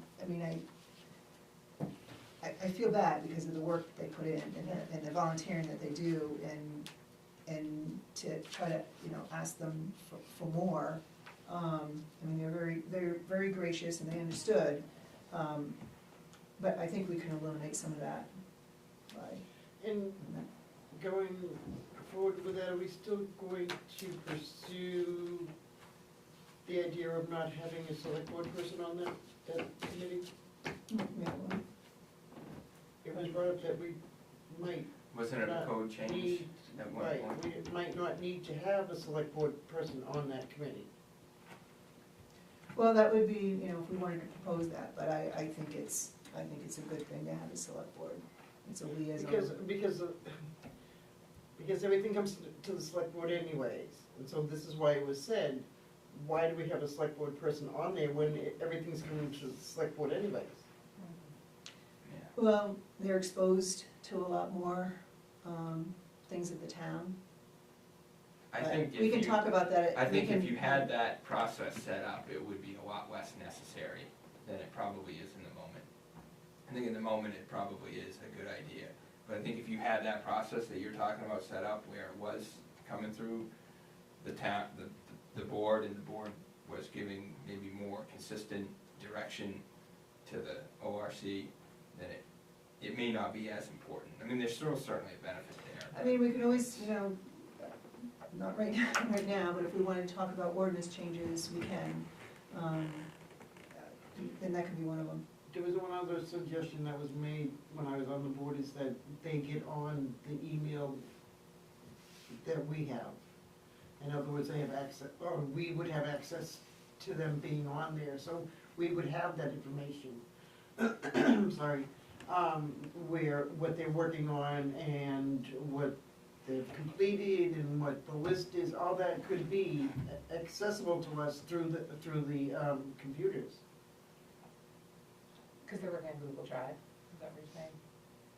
I don't know. Yes, They are, right? Yeah. Are they? Yeah. We don't use Google Drive here. Right, but No, that's what they're that's saying, what is that they need to be on the town's computer system so that we have access to that. Just like, I mean, we all have our own individual email addresses through the town, so is there not a way that they can get some kind of access to that? Well, they can have an email address, but that doesn't mean they're gonna have access to our files, is that what No, they're? no, no, that we would have access to their files. Yeah, I see what you're saying. Maybe Well, you can Chris is talk to coming them. tomorrow. Yeah, I can maybe ask him. you can talk with them, Andy, and see I what know they're, that, they're looking for. that was I a don't subject that know. was complete, that was It- constantly being brought up, that we could, the board could have access if they get on our computer You know, system. it sounds like they want us to have access to their files and such. I wouldn't see that as And then eliminating. we cover communication. what you're talking about as far as knowing what they're working on and where they stand with the things and all that, yeah. Mhm. Wouldn't it be in minutes, when they start turning their minutes in? Huh? Wouldn't it be, if they have to do minutes, like everybody's been turning in minutes now, wouldn't it be in minutes what they've been doing? Could that be the way Oh, that, yeah. sorry, Yeah. I was just asking. Yeah, no, Maybe it is. I just, They kind of do a thing of, I guess you would call it minutes, but it's just like what they've worked on and stuff like that, yeah. I just asked Andy if he could find out more information. Yeah, I can about do something that. like that. Yeah, it ask sounds, about- it sounds like we have an opportunity to do a whole reset. There, thank you. Any other items? I just had a quick compliment. I've just been in two different, it happened this week, I've been in two conversations where people have complimented the town office staff and how friendly and helpful they are. So I wanted to pass that on, Thank you. because I didn't bring it up, it just came out in conversation how helpful they are. So, Thank you, I think they are so too. pass it on to the rest. I was wondering where we are on, do we have like a count for comprehensive planning applications? So we have received 3. Okay. So we need more than that. Yeah, But we still, a lot of people don't do anything until Yeah. the last minute. So we'll see. What was the deadline that we gave again? The 10th. Great, okay. We can have, all right, no more items, we continue on executive session, and Sharon wanted to have an executive session, and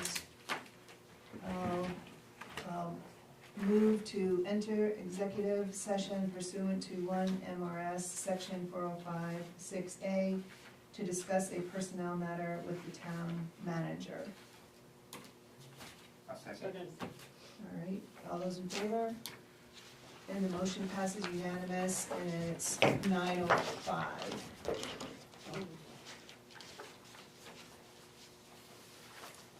That's not on. And you can shut that off. No, but that's not on.